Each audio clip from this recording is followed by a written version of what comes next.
Hello friend, welcome back to channel. एक बार पुनः सभी साथियों का हृदय से स्वागत और अभिनंदन करता हूं आप सभी के अपने ऑनलाइन प्लेटफॉर्म लेट्स क्रैक पर।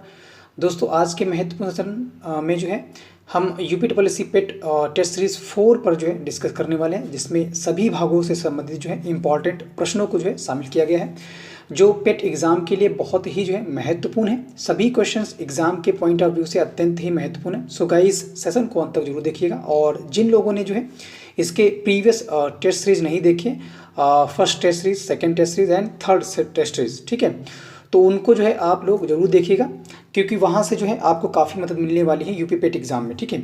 और ये सभी जो टेस्ट सीरीज हैं आपके एग्जाम में बहुत ही हेल्पफुल रहेंगी। तो आइए देखते हैं test series 4 UP triple C PET exam 2022, ठीक है। देखते हैं पहला इंपॉर्टेंट प्रश्न क्या कह रहा है इस टेस्ट सीरीज 4 से। पहला प्रश्न कह रहा है कि निम्न में से कौन सी उपाधि जो है, निम्न में से कौन सी उपाधि जो है ये चंद्रगुप्त द्वितीय की है, ठीक है। प्रश्न 1, कौन सी उपाधि जो है चंद्रगुप्त द्वितीय की है, तो आंसर क्या हो जाएगा प्रश्न 1 का राइट जो आंसर हो जाएगा ऑप्शन डी, ठीक है। विकल्प को देखेंगे तो विकल्प जो हमारा डी है ऑप्शन ये राइट हो जाएगा, ठीक। 1, 2 और 3 मतलब कि शकार जो है ये भी उपाधि दी गई थी चंद्रगुप्त द्वितीय को, और विक्रमांक जो है ये भी उपाधि जो है दी गई थी चंद्रगुप्त द्वितीय को, और परम भागवत भी उपाधि जो है चंद्रगुप्त द्वितीय को दी गई थी, ठीक है। नेक्स्ट पढ़ते हैं प्रश्न संख्या 2 पे। प्रश्न 2 कह रहा है कि गुप्त वंश के शासक, ठीक है, किस शासक द्वारा अश्वमेघ यज्ञ संपन्न कराए गए थे, ठीक है। गुप्त वंश के कौन से शासक थे जिन्होंने अश्वमेघ यज्ञ जो है संपन्न कराए गए थे, तो राइट आंसर क्या हो जाएगा प्रश्न 2 का ऑप्शन हमारा सी है, ये राइट हो जाएगा, ठीक है। कुमार गुप्त ने भी जो है कराया था और समुद्रगुप्त भी ने जो है कराया था, तो विकल्प सी जो है ये राइट हो जाएगा प्रश्न संख्या 2 का। नेक्स्ट बढ़ते हैं प्रश्न संख्या 3 पे। 3 क्वेश्चन कह रहा है ऋग्वैदिक जो है प्रमुख देवताओं में, ऋग्वैदिक कालीन प्रमुख देवताओं में से किस एक को देवताओं एवं मनुष्य के बीच जो है मध्यस्थ माना जाता था, तो राइट आंसर क्या हो जाएगा 3 का ऑप्शन बी, ठीक है। अग्नि को जो है मध्यस्थता के रूप में जाना जाता था मनुष्य एवं देवताओं के बीच में। नेक्स्ट बढ़ते हैं प्रश्न संख्या 4th क्वेश्चन कह रहा है कि हितोपदेश जो है, हितोपदेश प्रश्न को भी ढंग से समझना है, इसका फारसी जो है अनुवाद किया गया था, किसके द्वारा किया गया था, तो आंसर हो जाएगा 4th का ऑप्शन बी, ठीक है। ताजुल माली द्वारा जो है हितोपदेश का जो है फारसी अनुवाद किया गया था। नेक्स्ट बढ़ते हैं प्रश्न के 5th पे। 5th प्रश्न कह रहा है मुगलकालीन, ठीक है, मुगलकालीन पर्दा शासन, मुगलकालीन पर्दा शासन, ठीक है, 1560 से लेकर 1564 के बीच के सदस्यों में से कौन एक अकबर का अध्यापक था, ठीक है। मुगलकालीन पर्दा शासन के सदस्यों में से कौन एक अकबर का अध्यापक था, ये प्रश्न कह रहा है। 5th का करेक्ट हो जाएगा ऑप्शन सी, ठीक है, मुल्ला पीर मोहम्मद, ठीक है, मुल्ला पीर मोहम्मद ये अकबर के अध्यापक थे, ठीक है।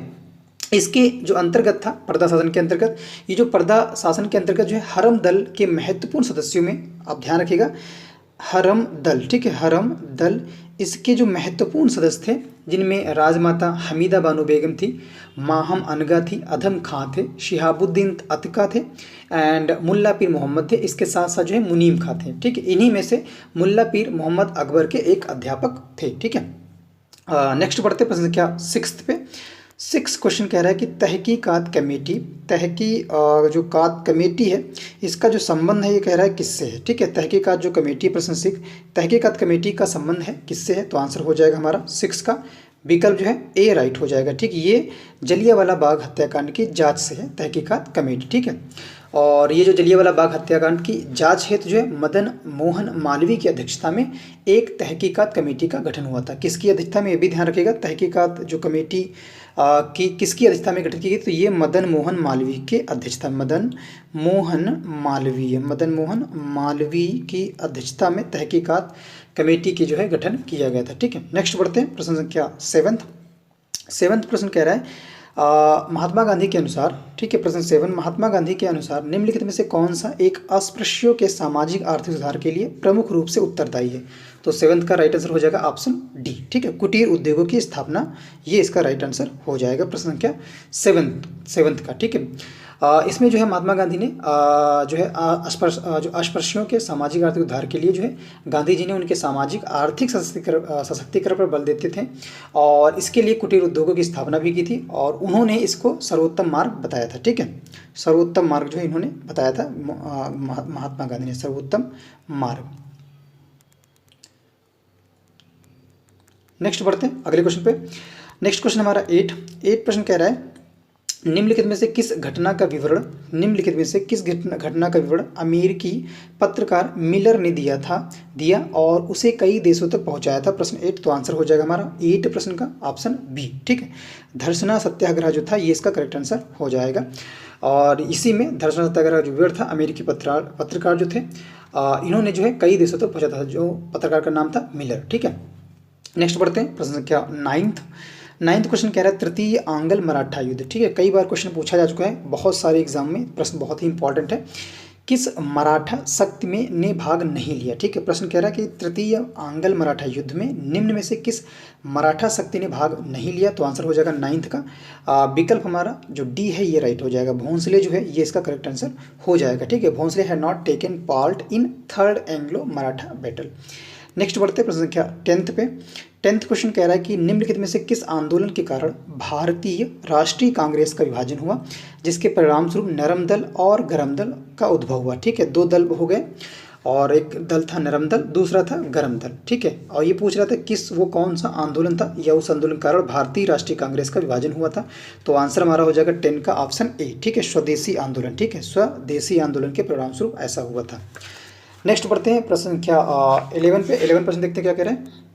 प्रश्न 11 कह रहे हैं कि 11 प्रश्न कह रहा है कि भारत में पाई जाने वाली आर्थिक दृष्टि से सबसे महत्वपूर्ण चट्टानें हैं। ठीक है, किस दृष्टि से, ध्यान रखिएगा, आर्थिक दृष्टि से सबसे महत्वपूर्ण चट्टानें हैं और कहाँ पूछ रहा है, इंडिया में, भारत में पूछ रहा है, तो आंसर क्या हो जाएगा 11 प्रश्न का विकल्प जो हमारा दिया हुआ है राइट हो जाएगा हमारा ये जो सी है धारवाड़ क्रम की जो चट्टान है ये इसका करेक्ट आंसर हो जाएगा। ठीक है, धारवाड़ क्रम की चट्टानें। ठीक है, ये आर्थिक दृष्टि से सबसे महत्वपूर्ण चट्टानें हैं और देश की लगभग जो है सभी प्रकार की या सभी प्रमुख जो धातुएं हैं देश की धातुएं ये इसी जो है क्रम की चट्टानों में पाई जाती हैं या मिलती हैं। ठीक है, नेक्स्ट बढ़ते हैं प्रश्न 12 क्वेश्चन कह रहा है 12 है, कह रहा है कि पानी के समानांतर पर्वत श्रृंखलाओं के डूबने से जो समुद्र तट बनता है उसे क्या कहते हैं। ठीक है, पानी के समानांतर पर्वत श्रृंखलाओं के डूबने से जो समुद्र तट बनता है उसे क्या कहते हैं, तो आंसर हो जाएगा 12 का ऑप्शन ए। ठीक है, डाल्मेशियन जो है इसका करेक्ट आंसर हो जाएगा प्रश्न 12 का। नेक्स्ट बढ़ते हैं प्रश्न 13 पे। 13 प्रश्न कह रहा है कि निम्नलिखित युग्म में से कौन सा एक सही सुमेलित नहीं है, वो युग्म बताना है जो सही सुमेलित नहीं है, तो आंसर क्या हो जाएगा हमारा 13 का सी जो है ये इसका राइट आंसर हो जाएगा। स्पेन एवं फ्रांस के मध्य जो पर्वत है वो एपेनाइन पर्वत है, ये सही नहीं है। ठीक है, बट विकल्प ये सही है, 13 का सी विकल्प राइट हो जाएगा। जो स्पेन और फ्रांस की मध्य सीमा का निर्धारण करता है उसका नाम क्या है, ये भी ध्यान रखिए, उसका नाम है पेरिनीज पर्वत। ठीक है, इसके मध्य में कौन है, एपेनाइन नहीं है, क्या है इसके मध्य, सही आंसर क्या होगा इसका, तो ये हो जाएगा पेरिनीज पर्वत। ठीक है, पेरिनीज पर्वत ये सही इसका आंसर है। ठीक है, इंग्लिश में कैसे लिखेंगे ध्यान रखिएगा, पेरिनीज। ठीक है, माउंटेन्स। नेक्स्ट बढ़ते हैं अगले क्वेश्चन पे। प्रश्न 14 प्रश्न कह रहा है कि रॉकी पर्वत श्रृंखला या रॉकी पर्वत श्रेणी की जो सर्वोच्च चोटी है या सर्वोच्च जो चोटी है उसका नाम क्या है, प्रश्न 14 है, तो राइट आंसर क्या हो जाएगा, सर्वोच्च चोटी का नाम क्या है रॉकी पर्वत की, तो आंसर हो जाएगा ऑप्शन बी। ठीक है, माउंट एल्बर्ट ये सर्वोच्च चोटी है रॉकी पर्वत की। ठीक है, नेक्स्ट बढ़ते हैं प्रश्न 15 प्रश्न कह रहा है कि मरे डार्लिंग बेसिन जो मुख्यतः, ठीक है ध्यान रखिएगा, मरे डार्लिंग बेसिन जो मुख्यतः भेड़ पालन हेतु जो है प्रसिद्ध है, ये कहाँ पे स्थित है, तो आंसर हो जाएगा 15 का ऑप्शन ए। ठीक है, ये ऑस्ट्रेलिया में जो है स्थित है। ठीक, कहाँ पे, ऑस्ट्रेलिया में स्थित है, ये मुख्यतः जो भेड़ पालन हेतु प्रसिद्ध है। नेक्स्ट बढ़ते हैं प्रश्न संख्या 16 प्रश्न कह रहा है कि भारत में औद्योगिक विकास से संयुक्त क्षेत्र का विचार किस औद्योगिक नीति प्रस्ताव में रखा गया था, किसका, भारत में औद्योगिक विकास हेतु जो संयुक्त क्षेत्र है इसका विचार जो है किस औद्योगिक नीति प्रस्ताव में रखा गया था, ये प्रश्न कह रहा है, तो आंसर हो जाएगा बी जो है इसका राइट हो जाएगा 1956 की औद्योगिक नीति में। ठीक है, और ये जो है संयुक्त क्षेत्र का विचार इसी औद्योगिक नीति में रखा गया था, भारत में औद्योगिक विकास या जो डेवलपमेंट था औद्योगिक का। नेक्स्ट बढ़ते हैं प्रश्न संख्या 17 प्रश्न कह रहा है विदेशी मुद्रा प्रबंधन अधिनियम फेमा। ठीक है, विदेशी मुद्रा अधिनियम जो है विदेशी मुद्रा प्रबंधन अधिनियम किस वर्ष अस्तित्व में आया, तो राइट आंसर होगा 17 का बी, 1999 में जो है ये अस्तित्व में आया था फेमा। ठीक है, और ये जो है भारत सरकार ने 1999 में फेमा अधिनियम को संसद में पारित करवाया था, विदेशी मुद्रा एवं प्रबंधन विनिमय हेतु जो है। नेक्स्ट बढ़ते हैं प्रश्न संख्या 18 पे।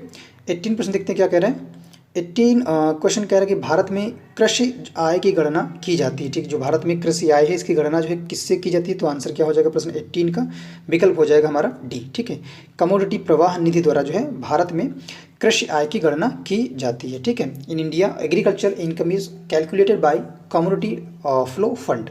नेक्स्ट क्वेश्चन 19, क्वेश्चन 19 है सार्वजनिक उद्यमों में विनिवेश प्रारंभ हुआ। देखिए सार्वजनिक उद्यम है उनमें जो विनिवेश है वो जो है प्रारंभ हुआ कब, तो आंसर हो जाएगा हमारा 19 प्रश्न का ऑप्शन बी जो है वर्ष 1991 से 1992 के बीच में जो है विनिवेश स्टार्ट हुआ था सार्वजनिक उद्यमों में। ठीक है, विनिवेश।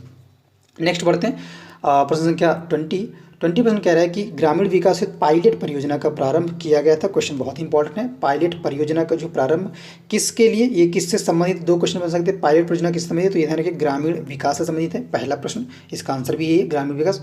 दूसरा है ये कह रहा है कि प्रारंभ कब किया गया था, ये दूसरा क्वेश्चन बन गया 20 प्रश्न में, तो ये राइट हो जाएगा 20 का ऑप्शन डी। ठीक है, वर्ष 1948 में जो है ये प्रारंभ किया गया था। ठीक है, तीसरा क्वेश्चन इसको समझिए, ये किसने जो है इसको जो है स्टार्ट किया था, तो ध्यान रखिए किस जो है किसने इसको स्टार्ट किया था, ध्यान रखिए कि ये अमेरिकी सैन्य अधिकारी थे। नाम क्या था उनका, ये अमेरिकी सैन्य अधिकारी थे, अमेरिकी सैन्य अधिकारी थे और इनका नाम था अल्बर्ट मेयर। ठीक, इनका नाम था अल्बर्ट मेयर, नाम था इनका मेयर। ठीक है, इन्होंने ही जो है सितंबर, ये ध्यान रखिए डेट सितंबर 1948 में इटावा के महेवा गांव में, ध्यान रखिए कहाँ पे, इटावा के महेवा गांव था नाम उनका, क्या नाम था, इटावा के महेवा गांव। ठीक है, कहाँ पे, महेवा गांव में जो है, गांव में ग्रामीण विकास के लिए जो है पायलट परियोजना का शुभारंभ किया गया था। नेक्स्ट बढ़ते हैं प्रश्न 21 प्रश्न कह रहा है कि राज्य प्रत्येक नागरिक को चाहे स्त्री हो या पुरुष समान कार्य हेतु समान वेतन का प्रावधान करेगा।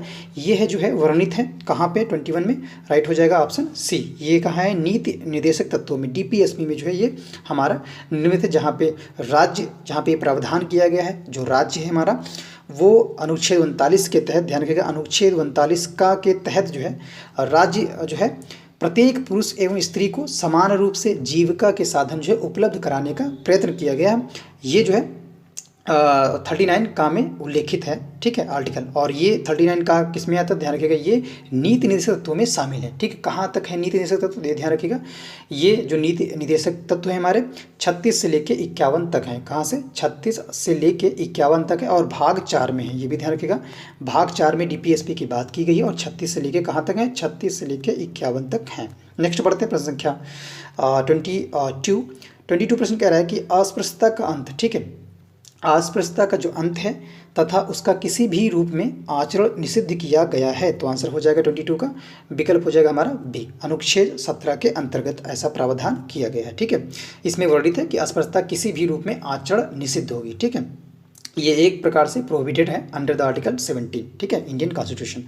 नेक्स्ट बढ़ते हैं प्रश्न संख्या 23 प्रश्न कह रहा है कि निम्नलिखित में से कौन भारतीय संविधान के 73वें संशोधन में सम्मिलित है। ठीक है, ध्यान रखिएगा भारतीय संविधान के 73वें संशोधन की बात कर रहा है, इसमें क्या सम्मिलित है या क्या शामिल किया गया था इस संशोधन के तहत, तो राइट हो जाएगा आंसर 23 का विकल्प हो जाएगा हमारा ऑप्शन सी जो है ये राइट हो जाएगा। 1, 2, 3 मतलब कि ग्राम पंचायत भी शामिल किया गया था एंड नगर पालिका परिषद भी शामिल किया गया था, फिर जो है जिला पंचायत भी शामिल किया गया था। ठीक है, 1, 2, 3, 4 जो है ये राइट हो जाएगा। ठीक है, ये नहीं है 1, 2 एंड 3, 4 क्षेत्र पंचायत, ग्राम पंचायत और नगर पालिका परिषद। ठीक है, ये विकल्प सी जो है इसका राइट आंसर हो जाएगा प्रश्न 23 का। नेक्स्ट बढ़ते हैं अगले क्वेश्चन पे चलते हैं। नेक्स्ट क्वेश्चन है हमारा 24 प्रश्न कह निम्नलिखित में से कौन सा मूल कर्तव्य नहीं है, तो सीधे है डीपीएसपी से मूल कर्तव्य से पूछना है, तो मूल कर्तव्य से जो संबंधित नहीं वो बताना है, तो आंसर हो जाएगा 24 का विकल्प जो हमारा सी है। ऐतिहासिक विरासतों तथा महत्व के स्थानों की सुरक्षा करना ये हमारा मूल कर्तव्य नहीं है। ठीक है, ये हमारा मूल कर्तव्य नहीं, 24 का राइट हो जाएगा ऑप्शन सी। ठीक है, नेक्स्ट बढ़ते हैं अगले क्वेश्चन पे चलते हैं। नेक्स्ट हमारा है 25th प्रश्न कह रहा है भारतीय संविधान में राष्ट्रीय महत्व के स्मारकों, भारतीय संविधान में राष्ट्रीय महत्व के स्मारकों, स्थानों और वस्तुओं के संरक्षण से संबंधित अनुच्छेद है वो क्या है, कौन सा अनुच्छेद है, तो राइट हो जाएगा 25 का अनुच्छेद बी ये राइट हो जाएगा। ठीक है, अब अनुच्छेद बी जो है 49 है, ये किसके अंतर्गत आता है? अभी मैंने बताया थोड़ी देर पहले 36 से 51 किसके अंतर्गत है? ये हमारे भाग 4 में दिए हैं, और ये किससे संबंधित है? भाग 4 में दिए हैं, और ये किससे संबंधित हैं? ये हमारे नीति निर्देशक सिद्धांतों से संबंधित हैं। ठीक है, ध्यान रखिएगा, नीति निर्देशक सिद्धांतों से संबंधित है या सिद्धांतों के अंतर्गत आता है अनुच्छेद 49। ठीक है, तो अनुच्छेद 49 में भारतीय संविधान में राष्ट्रीय महत्व के स्मारकों, स्थानों और वस्तुओं के संरक्षण से संबंधित अनुच्छेद है। ठीक है, वहीं अगर हम बात करें इस प्रश्न में अनुच्छेद 29 की, तो ध्यान रखिएगा ये किससे संबंधित है? अनुच्छेद 29 तो ये संबंधित है अल्पसंख्यक वर्गों के हितों का संरक्षण, जिसमें अल्पसंख्यक वर्ग अपनी भाषा, ठीक है, अपनी भाषा, लिपि और संस्कृति, ठीक है, और संस्कृति, ठीक है, संस्कृति, भाषा, लिपि और संस्कृति जो है को सुरक्षित रख सकने का जो है अधिकार होता है इनको, और इन आधारों पर किसी सरकारी संस्था में प्रवेश से उन्हें रोका नहीं जाएगा। अनुच्छेद 29 ये कहता है किसके लिए? पहली बात तो ये अल्पसंख्यक वर्गों के हितों का संरक्षण करता है। ठीक है, किससे? अल्पसंख्यकों से संबंधित, ध्यान रखिएगा, अल्पसंख्यकों के हितों से संबंधित है ये अनुच्छेद, हितों से संबंधित है अनुच्छेद 29। ठीक है, वहीं अगर हम बात करें अनुच्छेद 46 की, तो ये भी ध्यान रखिएगा, अनुच्छेद जो 46 है क्या कहता है? ये कहता है अनुसूचित जातियों SC शेड्यूल कास्ट एंड अनुसूचित जनजातियों ST, ठीक है, और अन्य दुर्बल वर्गों की शिक्षा और अर्थ संबंधी हितों की जो है अभिवृद्धि करता है अनुच्छेद 46। वहीं अगर हम बात करते हैं अनुच्छेद 48 का की, जो विकल्प डी में दिया है, ये क्या कहता है? अनुच्छेद 48 कहता है कि पर्यावरण का संरक्षण तथा संवर्धन और वन एवं वन्य जीवों की रक्षा करना, ये इसमें शामिल है। ठीक है, किसका? पर्यावरण संबंधित है, ये पर्यावरण का संरक्षण संबंधित है तथा उसका संवर्धन और वन एवं वन्य जीवों की रक्षा ये करता है, आर्टिकल 48। ठीक है, नेक्स्ट बढ़ते हैं प्रश्न संख्या 26 पे। 26 प्रश्न कह रहा है क्रिस्टलों की संरचना का अध्ययन करने हेतु प्रयोग में लाया जाता है, तो आंसर क्या हो जाएगा? 26 का ऑप्शन जो है सी राइट हो जाएगा। ठीक, एक्स किरणों का प्रयोग किया जाता है। ठीक है, क्रिस्टलों की संरचना का अध्ययन करने हेतु प्रयोग में लाया जाना क्या किसे लाया जाता है? तो एक्स किरणों को जो है एक्स रेज को लाया जाता है। ठीक है, नेक्स्ट बढ़ते हैं प्रश्न संख्या 27 प्रश्न कह रहा है कि निम्नलिखित युग्म में कौन सा सुमेलित जो क्या है, कौन सा सही सुमेलित नहीं है, ये बताना है 27 का। तो राइट आंसर हो जाएगा हमारा ऑप्शन डी जो है जेट विमान जो है ये सही नहीं है। ठीक है, जेट विमान ये सही नहीं है, बट ये विकल्प इसका राइट है 27 का। ठीक है, तो जेट विमान की जो तीव्रता है कितने डेसिबल होती है ये भी समझ लीजिए, तो इसकी जो होती है 140 से लेके 150 डेसिबल होती है। ठीक है, यहाँ पे दिया था ऑप्शन में, क्या दिया है यहाँ पे? 100 से 250, जो कि पूरी तरह से गलत है। नेक्स्ट बढ़ते हैं अगले क्वेश्चन पे। नेक्स्ट क्वेश्चन हमारा है 26। ठीक है, 26 प्रश्न कह रहा है सभी एक कोशिकीय जीव जनन करते हैं। 28 सभी एक कोशिकीय जीव हैं वो जनन करते हैं, तो 28 का राइट हो जाएगा ऑप्शन बी। ठीक है, अलैंगिक विधि द्वारा, ठीक, किसके द्वारा? असेक्सुअल मेथड के द्वारा जो है, जो एक कोशिकीय जीव होते हैं, जो यूनिसेलर होते हैं, ऑल यूनिसेलर ऑर्गेनिज्म, वो जो है एक उसके जीव जनन करते हैं, प्रोड्यूस करते हैं असेक्सुअल मेथड के माध्यम से या जरिए से। नेक्स्ट बढ़ते हैं प्रश्न संख्या 29 प्रश्न कह रहा है कि निम्नलिखित में से कौन सी एक पारिस्थितिकी दबाव इकोलॉजिकल प्रेशर की इकाई है। ठीक है, सीधा सा प्रश्न है, इकोलॉजिकल प्रेशर की इकाई क्या है? तो हो जाएगा आंसर हमारा ए, बार है। ठीक, क्या है? ऑप्शन ए राइट हो जाएगा। प्रश्न 30 प्रश्न कह रहा है कि निम्नलिखित में से कौन सा एक मनुष्य के उत्सर्जी अंगों में सम्मिलित नहीं है? मनुष्य के उत्सर्जी अंगों में सम्मिलित नहीं है, तो आंसर हो जाएगा 30 का विकल्प डी। उपरोक्त सभी जो है ये मनुष्य के उत्सर्जी अंगों में सम्मिलित, ना ये और ना ये। ठीक है, नेक्स्ट क्वेश्चन 31 प्रश्न कह रहा है कि चीनी के मूल्य में 20% की कमी होने पर खरीदार रुपये 160 में 8 किलोग्राम अधिक चीनी खरीद सकता है। कमी होने से पहले चीनी का प्रति किलोग्राम मूल्य क्या था? ठीक है, कह रहा है कि कमी होने से पहले, जब वो कमी होती है ना 20% की कमी होने पर, तो जो खरीदार है, जो खरीद के जाता है चीनी, वो 160 रुपये में 8 किलोग्राम अधिक चीनी खरीदता है। ठीक है, 160 रुपये में 8 किलोग्राम अधिक चीनी, इसका मतलब है जो पहले कीमत थी वो ज़्यादा थी। ठीक है, क्योंकि अधिक खरीद रहा है ना बाद में, 20% अगर कमी होती है तो वो कह रहा है कि 8 किलोग्राम जो चीनी है वो अधिक खरीद सकता है। तो कमी होने से पहले चीनी का प्रति किलोग्राम मूल्य क्या था? तो कमी होने से पहले पूछ रहा है, तो कैसे करेंगे क्वेश्चन को? बहुत ही आसान है। देखो, अगर हम चीनी के मूल्य को मान लें, जो पहले चीनी का मूल्य था वो कितना मान लें, प्रति किलोग्राम कितना था? तो पहले चीनी का जो मूल्य था प्रति किलोग्राम, प्रति केजी मैं लिख दे रहा हूँ, प्रति किलोग्राम कितना था मान लेते हैं x था। ठीक है, ये ध्यान रखिएगा। और इसके बाद क्वेश्चन जो कह रहा है उस पर समझना है। पहले मैंने मान लिया है कि जो शुगर का प्राइस था पर किलोग्राम रेट पे वो था x। तो जो क्वेश्चन कह रहा है वो कह रहा है 160 रुपये में वो खरीदता है 8 किलोग्राम चीनी अधिक, ठीक है। फिर ये कह रहा है कितने पे वो कमी हुई, 20% कितने पे कमी, 100 पे कमी होगी, तो 100 माइनस 20, ठीक है, 100 माइनस 20 और बटे 100, ठीक है। और ये जो है जो वास्तविक मूल्य कितना था, पे कह रहा है x था, तो हम यहाँ पे x को मल्टीप्लाई कर देंगे x गुणे, ठीक है, x गुणे 100 माइनस 20 बटे 100 ब्रैकेट बंद। इसके बाद सब्ट्रैक्ट कर देंगे, घटा देंगे कितना 160 जो हमारा बाद में मूल्य हुआ बटे x और इज इक्वल टू 8। ये कह रहा है कि 8 के बराबर हमने क्यों किया, क्योंकि ये 8 किलोग्राम ज़्यादा खरीद सकता है। तो इस इक्वेशन को हम जब सॉल्व करेंगे तो कितना आएगा, ध्यान रखिएगा, इसको सॉल्व करेंगे तो हमारा कितना था, ऊपर था 160 बटे, तो ये हो जाएगा 160 का 60 ही रहेगा। और इसके बाद क्या था, ये हो जाएगा हमारा 100 में से 20 जाएगा तो कितना बचेगा 80 बटे जो है 100, और यहाँ पे ये मल्टीप्लाई क्या कर रहा था, x कर रहा था, ठीक है। तो क्या हो जाएगा हमारा, जब मल्टीप्लाई x करा तो ये जीरो कट गया, ये जीरो कट गया, ध्यान रखिएगा।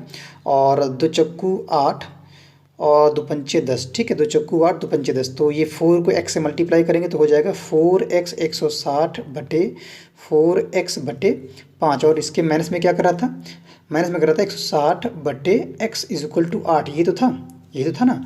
तो इसको और सॉल्व कर लेते हैं, ठीक है।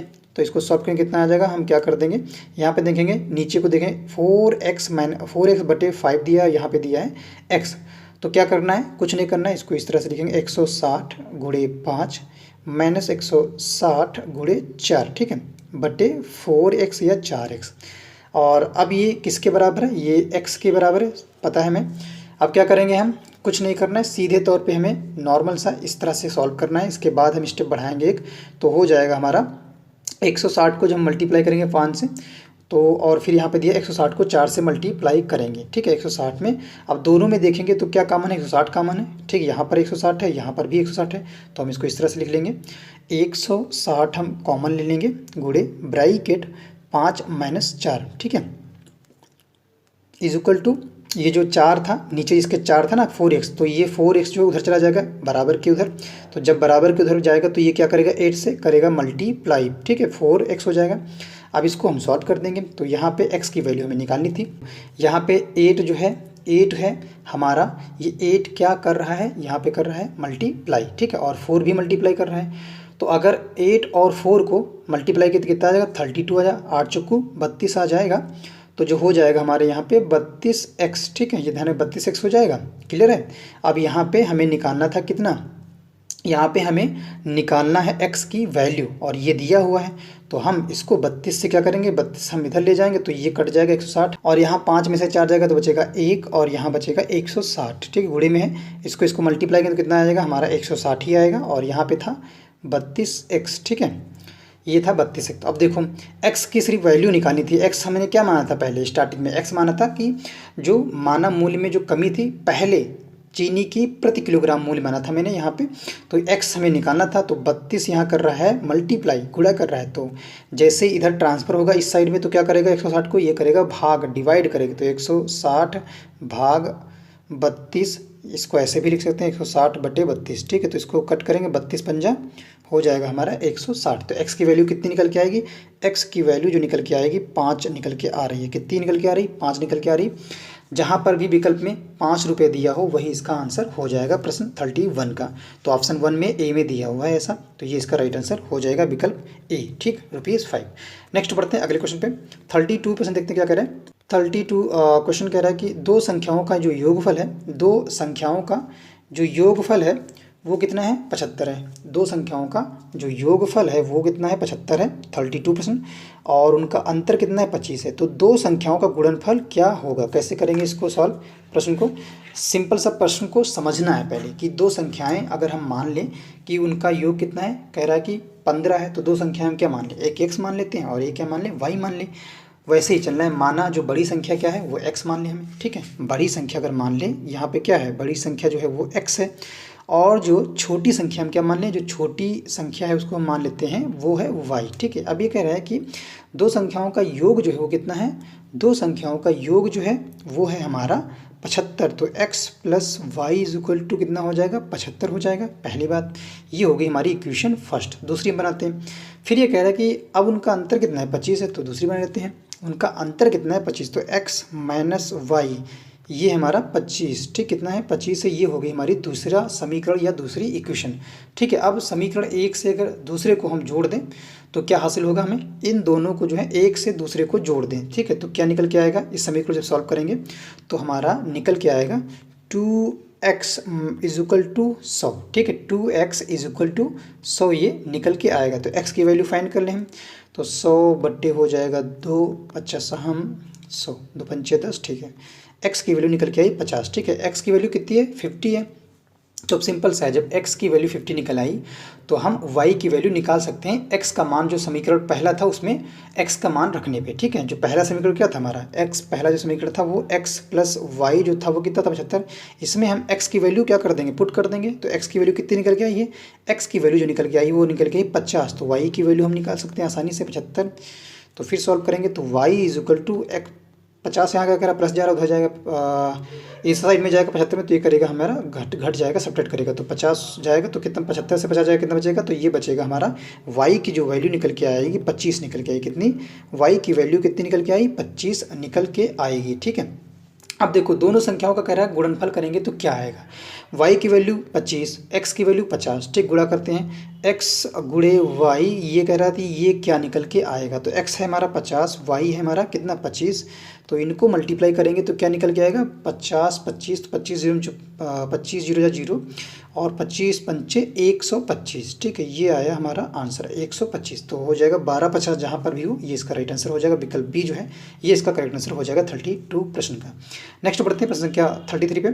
33 प्रश्न कह रहा है यदि जो है m तथा n और ब्रैकेट में दिया n जो है वो लेस देन है, n जो है वो ग्रेटर देन है 1 से, मतलब n जो है यहाँ पे है वो 1 से बड़ा है।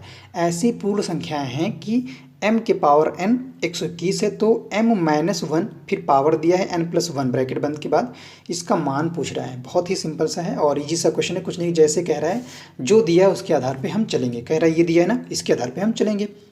देखो ये दिया है m की पावर जो है n है कितना है 121, तो यहाँ पे हम क्या रख दें कि जो है यहाँ पे 125 नहीं 121 है। ठीक है, ध्यान रखिए 121 है। तो ध्यान रखना आप सभी को पता होगा कि 11 की पावर कितने करते 2, तो 11 ग्राम कितना होता है, आप मल्टीप्लाई करके देख लीजिए। तो यहाँ पे m की वैल्यू कितनी हो जाएगी 11 से, बहुत ही आसान क्वेश्चन, ये बराबर हो गया 11 ग्राम 121 होता है। क्लियर है, पहली बात तो समझ में आई। तो m की वैल्यू जो है क्या हो जाएगी, m की वैल्यू जो निकल के आ रही है हमारी 11 निकल के आ रही है, पहली बात। ठीक है, m की वैल्यू 11 और n की वैल्यू हमने यहाँ पे क्या रखी है, n की वैल्यू क्या रखी है 2 रख दी है, तो m की वैल्यू 11 और n की वैल्यू कितनी है 2 निकल के आ रही है। ठीक है, अब हम उसको सॉल्व करेंगे। ठीक है, m लिख लेते हैं, m की वैल्यू कितनी आई है 11, n की वैल्यू आई है 2। ठीक है, अब हमें सॉल्व करना है। क्या रखा था m माइनस 1 और फिर पावर में था n प्लस 1। ठीक है, तो इसमें सॉल्व के m रख देते हैं हम 11 माइनस 1 और फिर n की पावर 2 प्लस 1। ठीक है, इसको सॉल्व करेंगे तो 11 में से 1 गया बचा 10 और यहाँ पे 2 प्लस 1 कितना हो जाएगा 3 हो जाएगा। ठीक है, तो 2, अब इसका मतलब क्या होता है, इसको हम इस तरह से भी लिख सकते हैं 10 गुणे 10 गुणे 10, तो 10 धाम 100 धाम 1000।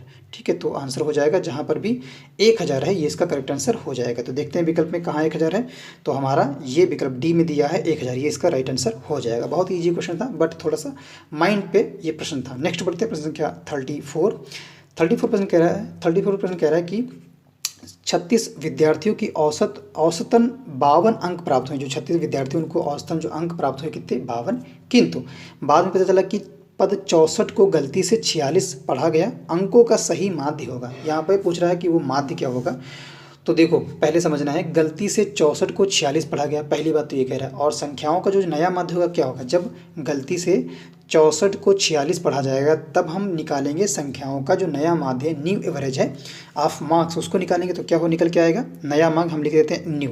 यहाँ पे समझिएगा नया जो माध्य होगा n जो है उसको हम आप इससे समझिएगा नया n फॉर नया। ठीक है, तो 36 गुणे 52 प्लस 64 माइनस 46। ठीक है, और बटे कितनी थी 36 थी, ठीक है। अब इसको हम सॉल्व करेंगे तो कितना निकलेगा 36 गुणे 52, तो ये हो जाएगा 36 गुणे 52 यहाँ पे दिया है प्लस 64 माइनस 46। तो पहले हम इसको मल्टीप्लाई करेंगे, तो जब इसको हम मल्टीप्लाई करेंगे तो आ जाएगा हमारा 52 और इधर हो जाएगा 64 माइनस 46, तो ये बचा 18 और यहाँ पे था प्लस 36 गुणे 52, ठीक है 52 बटे 36, ठीक है। जब इसको हम सॉल्व करेंगे तो कितना निकल के आएगा, पॉइंट में निकल के आएगा।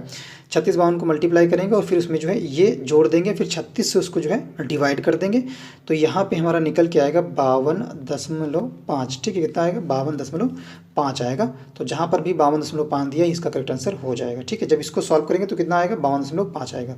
नेक्स्ट बढ़ते हैं, तो 52.5 कहाँ है, तो ये हमारा विकल्प डी में दिया है 34 का विकल्प डी राइट हो जाएगा। नेक्स्ट बढ़ते हैं प्रश्न क्या 35 पे। 35 प्रश्न कह रहा है कि 0.24 को सबसे छोटी भिन्न में बदल कर लिखिए है, सबसे छोटी भिन्न में बदल कर लिखना है 0.24 को। तो कैसे करेंगे, आंसर बहुत ही इजी है। देखो 0.24, ठीक है, इक्वल कर दे। 0.24 दिया है और 0.24 में हमें दशमलव हटाना है। देखो 0.24 अगर दिया इसका दशमलव हो गया हमें हटाना है, तो जहाँ दशमलव दिया तो उसके नीचे 1 लिख लें और जितने डिजिट हैं यहाँ 2 डिजिट हैं तो 2 बढ़ा लें, ठीक है 0, तो ये हो गया। अब डेसिमल ये जाता है हट, तो आएगा 24/100। जब इसको हम डिवाइड करेंगे तो कितना हो जाएगा 4 छंग 24 और 4 दूनी 8 4 पंचे 20, तो ये आया 6/25, ठीक है। कितना आया 6/25 आएगा। तो 6/25 देखो कहाँ दिया है, तो आंसर सी में ये दिया है विकल्प में, तो ये इसका राइट आंसर हो जाएगा, विकल्प सी करेक्ट आंसर हो जाएगा 35% का। नेक्स्ट बढ़ते हैं 36 प्रश्न कह रहा है कि इति प्लस आद जो है इत्यादि में कौन सी संधि है। ध्यान रखिएगा, इत्यादि में संधि पूछ रहा है तो आंसर हो जाएगा हमारे यहाँ पे ए यड़ संधि है। क्यों, क्योंकि यहाँ पे यड़ संधि का रूल है, अगर बड़ी ई है और प्लस बड़ा आ है तो ये मिलकर क्या हो जाते हैं, ध्यान रखिए ये मिलकर या हो जाते हैं, ये इसका रूल है यड़ संधि का। नेक्स्ट बढ़ते हैं प्रश्न 37 प्रश्न कह रहा है कि उन्मूलन का विलोम है, ठीक, उन्मूलन का विलोम है, तो आंसर हो जाएगा 37 का विकल्प डी, ठीक है। रोपड़ क्या हो जाएगा, रोपड़ इसका करेक्ट आंसर हो जाएगा, ठीक है। और यहाँ पे दिया है बी में निमीलन, तो ये भी ध्यान रखिए निमीलन का विलोम क्या होगा, उन्मीलन, ठीक है, उन्मीलन होता है निमीलन का विलोम, ठीक है, ना कि उन्मूलन। और नेक्स्ट बढ़ते हैं प्रश्न क्या, नेक्स्ट पे चलते हैं 38 प्रश्न कह रहा है आग शब्द का जो है पर्यायवाची, ठीक, आग जो शब्द है इसका पर्यायवाची पूछ रहा है 38%। तो आग शब्द का पर्यायवाची क्या होगा, तो आंसर हो जाएगा 38 का विकल्प बी वैश्वानर, ठीक है। क्या हो जाएगा, वैश्वानर जो है ये आग शब्द का पर्यायवाची। इसके साथ साथ आग के और कौन कौन से पर्यायवाची हैं, अनल है, पावक है, वायु सखा नहीं सुना होगा आपने, वायु सखा भी है, ठीक है, वायु सखा है, दहन है आग का ही पर्यायवाची है, कृशाणु है ये भी आग का ही पर्यायवाची, हुतासन भी आग का ही पर्यायवाची, हुतासन, ठीक है, बहुत सारे हैं आग के पर्यायवाची। एंड जात वेद, ठीक है, जात वेद ये भी जो है आग का ही पर्यायवाची है, ठीक है। अगर वहीं हम बात करते हैं प्रश्न जो ए में दिया है विकल्प 31 में जो ए दिया है पुंडरीक, ये किसका है पर्यायवाची, ध्यान रखिए ये कमल का है, किसका है, ये कमल का है। और जो हमारा यहाँ पे दिया है सैंधव, ये किसका है, तो ध्यान रखिएगा जो सैंधव ये घोड़ा का पर्यायवाची, किसका, घोड़ा का है, हर्ष का है। नेक्स्ट बढ़ते प्रश्न संख्या 39 प्रश्न कह रहा है कि जिसके सिर पर चंद्र हो, जिसके सिर पर चंद्र हो उसके लिए उपयुक्त शब्द क्या होगा, तो आंसर होगा 39 का बी चंद्रशेखर, ठीक है, क्या होगा, चंद्रशेखर होते हैं। और जो चक्र को धारण करता है उसे क्या बोलते हैं, चक्रधर बोलते हैं। वहीं अगर चंद्रग्रहण की बात करें तो उसमें क्या होता है, चंद्रग्रहण एक स्थिति होती है, एक सिचुएशन होती है जब उस जो है चंद्रमा पर पृथ्वी की जो है छाया पड़ जाती है, तो उसे पृथ्वी की छाया पड़ने के कारण चंद्रमा का भाग हम नहीं देख पाते, तो उसे ही क्या बोलते हैं, चंद्र ग्रहण बोलते हैं, ठीक है। नेक्स्ट बढ़ते हैं प्रश्न संख्या 40 प्रश्न कह रहा है कि आयुष्मान जो है इसका स्त्रीलिंग शब्द है, आयुष्मान का स्त्रीलिंग शब्द क्या है, तो आंसर हो जाएगा 40 का बी, ठीक है, आयुष्मती हो जाएगा इसका आंसर, ठीक है, आयुष्मती। नेक्स्ट बढ़ते हैं प्रश्न संख्या 41 प्रश्न कह रहा है उसके पहले दिया है direction of question number 41 to 43 passage पे बेस ये क्वेश्चन रहेंगे। Read the passage and answer the questions that follow, your answer should be based on the passage only, passage के आधार पर ही क्वेश्चन दिए होंगे 41 से लेके 43 तक, ठीक है। तो ये पैसेज है पूरा, पैसेज को मैं स्क्रॉल कर रहा हूँ, आप लोग पढ़िएगा और या फिर आप जो है इसका स्क्रीनशॉट ले सकते हैं। यदि पैसेज पढ़ेंगे तो वीडियो बहुत ही ज़्यादा लेंदी हो जाएगा, ठीक है। Once while travelling by the local bus I got a seat beside a very stranger man, ठीक है, ये पैसेज है और इस पैसेज को मैं स्क्रॉल कर रहा हूँ, आप लोग इसको स्क्रीनशॉट लेके पढ़ सकते हैं या वीडियो को पॉज करके जो है भी इसको पढ़ सकते हैं, ठीक है। ये पैसेज है, इसको मैं छोटा कर देता हूँ, ये पैसेज है और इससे जुड़े हुए इसके जो नीचे प्रश्न है, ठीक है। पहला जो प्रश्न है इस पैसेज से संबंधित, पहला ही प्रश्न दिया हुआ है 41 जो प्रश्न दिया है, कह रहा है कि द मैन वॉज स्क्राइबलिंग डाउन। तो राइट इसका आंसर क्या होगा? आंसर मैं सभी को क्लियर कर दूंगा, आप पैसेज आसानी से पढ़िए, सावधानी से पढ़िए, और इसके जो आंसर्स हैं वो मैं आपको क्लियर कर दूंगा। तो द मैन वॉज स्क्राइबलिंग डाउन, इसका आंसर क्या हो जाएगा 41 का? तो हो जाएगा विकल्प बी। ठीक है, क्या हो जाएगा? बी। द डिटेल्स, ठीक है, विकल्प बी जो है राइट हो जाएगा 41% का। The details of 1000 of squares put together, 41 का विकल्प बी राइट हो जाएगा। नेक्स्ट बढ़ते हैं 42% पे। 42% कह रहा है कि the man caught other attention, the man caught others attention because, 42 का राइट हो जाएगा ऑप्शन सी। ठीक है, he would stare at every person and then scribble down some mathematical notations। ठीक है, ये इसका राइट आंसर हो जाएगा the catch, the man caught others attention because. Next बढ़ते हैं प्रश्न 43। 43% कह रहा है from the passage, from the passage मतलब पैसेज से, वी गैदर दैट, जो है पैसेज से हमें बताना वी गैदर दैट का मतलब। ठीक है, तो आंसर हो जाएगा 43 का ए जो है the author is very inquisitive, जो है इसका आंसर हो जाएगा। ठीक है, the author is very inquisitive. ठीक है, ऑप्शन ए राइट हो जाएगा प्रश्न 43 का। नेक्स्ट बढ़ते हैं 44% पे। 44% जो है ये कह रहा है read the sentences given below to find out any grammatical and और आइडियोमेटिक एरर इन इट। गलती बताना है जो नीचे हमारा सेंटेंस दिया है उसमें। तो सेंटेंस क्या है हमारा? The error if any will be in one part of the sentences, the letter A B C D इस तरह से दिए हैं। तो सेंटेंस हमारा क्या है? We have discussing all the known mechanism of physical growth, no error. ठीक है, तो आंसर क्या हो जाएगा इसका? जिसमें हमारा नो एरर है वो बताना है, अगर एरर है तो भी बताना है और नहीं है तो भी बताना है। तो 44 का राइट हो जाएगा हमारा ऑप्शन ए। ठीक है, ए जो है ये राइट हो जाएगा द वी हैव डिस्कसिंग। ठीक है, ए जो है ये यहाँ पे क्या होना चाहिए? द यूज़ ऑफ डिस्कस्ड होना चाहिए। यहाँ पे डिस्कसिंग की जगह क्या होना चाहिए? डिस्कस्ड होना चाहिए। ठीक है, क्या होना चाहिए? The use of discussed will be suitable instead of discussing. ठीक है, ऑप्शन ए जो है यहाँ पे राइट हो जाएगा, विकल्प ए। ठीक है, नेक्स्ट बढ़ते हैं प्रश्न 45 प्रश्न कह रहा है कि I told him that he was not working hard. 45 का राइट आंसर क्या हो जाएगा? Option A. ठीक है, ए राइट हो जाएगा। He I said to him you are not working hard. ठीक है, एक्टिव पैसिव से संबंधित ये क्वेश्चन था। नेक्स्ट बढ़ते हैं अगले क्वेश्चन पे। नेक्स्ट है 46 प्रश्न कह रहा है कि दिए गए विकल्पों में से कौन सा या निम्नलिखित शब्दों का सार्थक क्रम जो है दर्शाएगा। तो आंसर क्या हो जाएगा हमारा 46 का? विकल्प हो जाएगा हमारा यहाँ पे जो है विकल्प देखते हैं पहले। ठीक, 46 में विकल्प है राइट हो जाएगा 46 का ऑप्शन जो दिया है इस सार्थक क्रम के अनुसार ये हो जाएगा हमारा बी। ठीक है, कौन सा? बी। 4 5 2 3 1 ये इसका करेक्ट आंसर हो जाएगा। ठीक है, पहले 4 दैनिक, फिर 5 साप्ताहिक, इसके बाद दूसरा क्या आएगा हमारा पाक्षिक, फिर तीसरा जो आता है हमारा मासिक, और जो चौथा है हमारा वार्षिक। ठीक है, ये इसका सही क्रम होगा। छोटे से बड़े पे हम चलते हैं। 47 क्वेश्चन 47 प्रश्न कह रहा है कि जो ए का कद जो है, ए का कद छोटा है बी से, किससे? ए का कद छोटा है किससे? बी से, 47%। और फिर कह रहा है परंतु जो है सी से लंबा है, तो डी का कद छोटा है ए से परंतु सी से लंबा है, तथा ई का कद छोटा है बी से परंतु ए से लंबा है, तो सबसे छोटा कद किसका है? तो इसको हम समझेंगे ए का कद किससे छोटा है? बी से। ए का कद किससे छोटा है? ए का कद छोटा है बी से, तो हम बना लेते हैं इस तरह से एक लाइन खींचेंगे। ठीक है, अब कह रहा है ए का जो कद है वो बी से छोटा है, तो हम कहीं ए यहाँ ले लेते हैं। ठीक, कहीं पे ए यहाँ ले लेते हैं। और ये किससे छोटा है? ये छोटा है भाई, थोड़ा सा छोटा बनाते हैं। ये हमारी बेस लाइन हो गई। ठीक है, अब ये क्वेश्चन कह रहा है उसके अकॉर्डिंग चलेंगे। कह रहा था ए का कद छोटा है बी से, तो हम ए मान लेते हैं और बी इसको मान लेते हैं। ठीक है, किसको? इसको हम बी मान लेते हैं। ए से ये क्या है? बी से छोटा है ए। ठीक, यहाँ पे ए लिखा। फिर कह रहा है परंतु सी से लंबा है, और ये बी ए जो है ये सी से लंबा है, तो इसका मतलब यहाँ कहीं होगा। ठीक है, ये हो गया सी। फिर ये कह रहा है डी का कद छोटा है ए से, डी का कद छोटा है ए से, इसका मतलब है ए से कौन छोटा है? डी छोटा है। थोड़ा हम ए से ए को थोड़ा बढ़ा लेते हैं, ये बढ़ा लेते हैं ए को। ठीक है, ए से छोटा है डी का कद, इसके बीच में आएगा हमारा डी। ठीक है, ये कह रहा है उसके अनुसार चलेंगे। परंतु सी से लंबा है, ये सी से लंबा हो गया।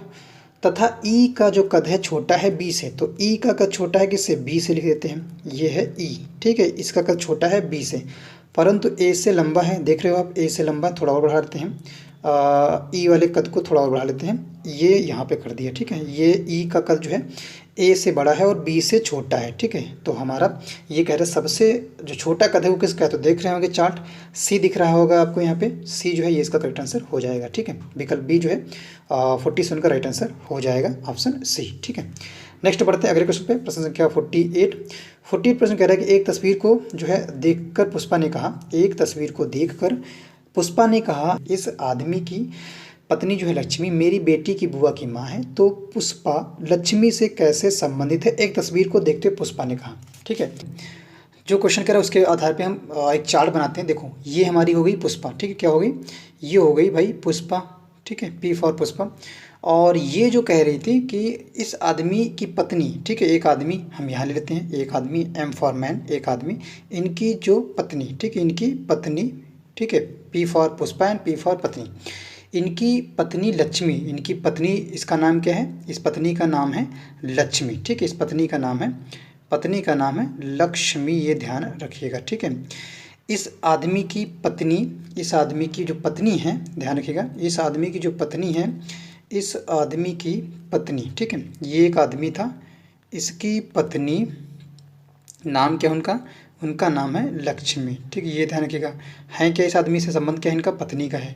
ये पुष्पा हैं, ये कहती हैं, पुष्पा एक तस्वीर को देख के कहती है, मान लेते एक तस्वीर यहाँ टंगी हुई है, ये तस्वीर है, इसको देख के कहती हैं कि इनकी जो पत्नी है वो जिसका नाम है लक्ष्मी, वो मेरी बेटी की बुआ की माँ है, मेरी बेटी, इनकी बेटी बना लेते हैं, इनकी बेटी, इनकी बेटी की बुआ, इनकी बेटी की बुआ, ठीक, इनकी बेटी की बुआ की क्या है, ये माँ है, कौन है ये है माँ लक्ष्मी, ठीक है, क्या है, लक्ष्मी। तो अब देखो बहुत ही आसान हो गया, पुष्पा की बेटी की बुआ की माँ अर्थात क्या होगा, पुष्पा की ननद, ठीक, पुष्पा की ननद की माँ क्या होगी, लक्ष्मी होगी। पुष्पा की जो ननद की माँ होगी वो क्या होगी, ननद की जो माँ होगी वो क्या होगी, वो होगी लक्ष्मी, ठीक। पुष्पा की ननद की माँ क्या होगी, लक्ष्मी होगी, ठीक है। यानी लक्ष्मी पुष्पा की क्या है, लक्ष्मी जो है पुष्पा की क्या है, सास है, ठीक है। लक्ष्मी जो है पुष्पा की क्या है, लक्ष्मी जो है पुष्पा की क्या है, ध्यान रखिएगा, लक्ष्मी पुष्पा की जो है ये है सास, ठीक है, ये है सास, ठीक है। तो लक्ष्मी और पुष्पा के बीच क्या संबंध हुआ, लक्ष्मी और पुष्पा के बीच संबंध हुआ कि वो बहू है, ठीक है। तो आंसर जहाँ पे बहू होगा ये इसका राइट आंसर हो जाएगा। तो विकल्प डी दिया है, ये इसका करेक्ट आंसर हो जाएगा 48% का। नेक्स्ट बढ़ते हैं अगले प्रश्न पे। नेक्स्ट क्वेश्चन हमारा है 49% कह रहा है कि नीचे दिए गए विकल्पों में से विषम शब्द को चुनना है, ठीक है। 49 कह रहा है विषम शब्द को चुनना है, तो आंसर क्या हो जाएगा, डी जो है सहायक जो है ये विषम शब्द है, ठीक। किसान, मोची, लोहार, ठीक है, इसमें जो विषम शब्द है वो क्या है, सहायक है, ठीक है। किसान, लोहार तथा मोची ये सभी जो है व्यवसाय से जुड़े व्यक्ति हैं, बट जो सहायक है ये व्यक्ति हो सकता है, क्योंकि सहायक प्रत्येक व्यक्ति का होता है, इसलिए क्या हो सकता है, व्यक्ति होता है जो किसी कार्य या व्यवसाय इत्यादि में किसी की सहायता करता है, उसे ही सहायक बोलते हैं। तो डी जो है ये राइट हो जाएगा 49% का। नेक्स्ट बढ़ते हैं 50% कह रहे हैं मेरा जन्म 11 अगस्त को हुआ, राहुल मुझसे 11 दिन छोटा है, इस वर्ष स्वतंत्रता दिवस सोमवार को है, तो राहुल का जन्मदिन जो है किस दिन पड़ेगा। मेरा जन्म क्या कब है, 11 अगस्त को कह रहा है, मेरा जन्म जो है 11 अगस्त को हुआ था, ये कह रहा है। तो 11 अगस्त को जन्म हुआ था, तो राहुल का जन्म कितना हुआ, ध्यान रखो, राहुल मुझसे 11 दिन बड़ा है, तो इसका मतलब 11 को जन्म हुआ उनका और राहुल का जो जन्म हुआ था वो 11 दिन बाद होता है, 11 दिन छोटा है ना, राहुल मुझसे 11 दिन छोटा, इसका मतलब 11 दिन बाद होता है, तो इसका मतलब 22 तारीख को, ठीक है, 11 अगस्त को इनका होता है, तो इनका 22 अगस्त को इनका जन्म होता है, किसका, राहुल का, ठीक, 22 अगस्त को, और 11 अगस्त को जन्म होता है जो क्वेश्चन कह रहा है। अब देखो कह रहा है तो इस वर्ष स्वतंत्रता दिवस सोमवार को है, तो राहुल का जन्मदिन पूछ रहा है, सिंपल सा राहुल का जन्मदिन पूछ रहा है, तो अगर 15 अगस्त को क्या है, सोमवार कह रहा है, तो 22 अगस्त को क्या होगा, 22 अगस्त को भी सोमवार होगा, ठीक है। 15 अगस्त को सोमवार है तो 22 अगस्त को भी क्या होगा, सोमवार ही होगा, ठीक है। तो आंसर जहाँ पर भी सोमवार दिया है उसका करेक्ट आंसर हो जाएगा, विकल्प सी में दिया है, ये इसका राइट आंसर हो जाएगा। नेक्स्ट बढ़ते हैं प्रश्न संख्या 51% कह रहा है, देखते हैं 51 क्वेश्चन कह रहा है भारत का कौन सा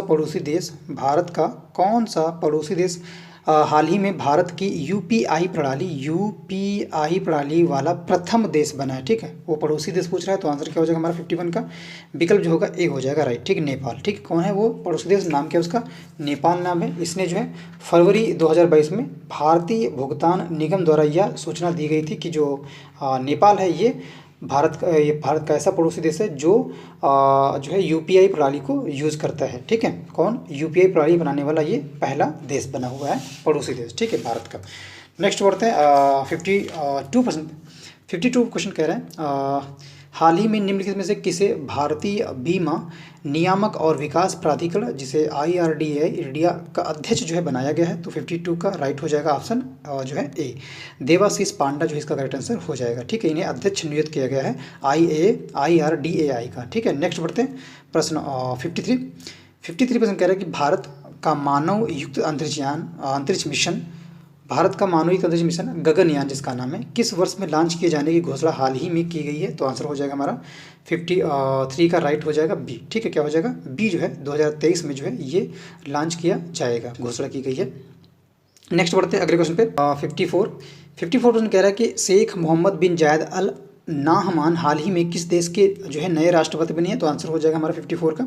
नाम ध्यान रखें, करंट से संबंधित प्रश्न है, पूछा जा सकता है। ठीक है, 54 का आंसर हो जाएगा सी। ठीक है, ईरान की बनी है। इससे पहले कौन यहाँ के राष्ट्रपति थे? ईरान। ये किसकी जगह पे इन्होंने जो है स्थान लिया है? शेख मोहम्मद बिन जायद अल नाहमान। तो ये ध्यान रखिएगा, इन्होंने जो है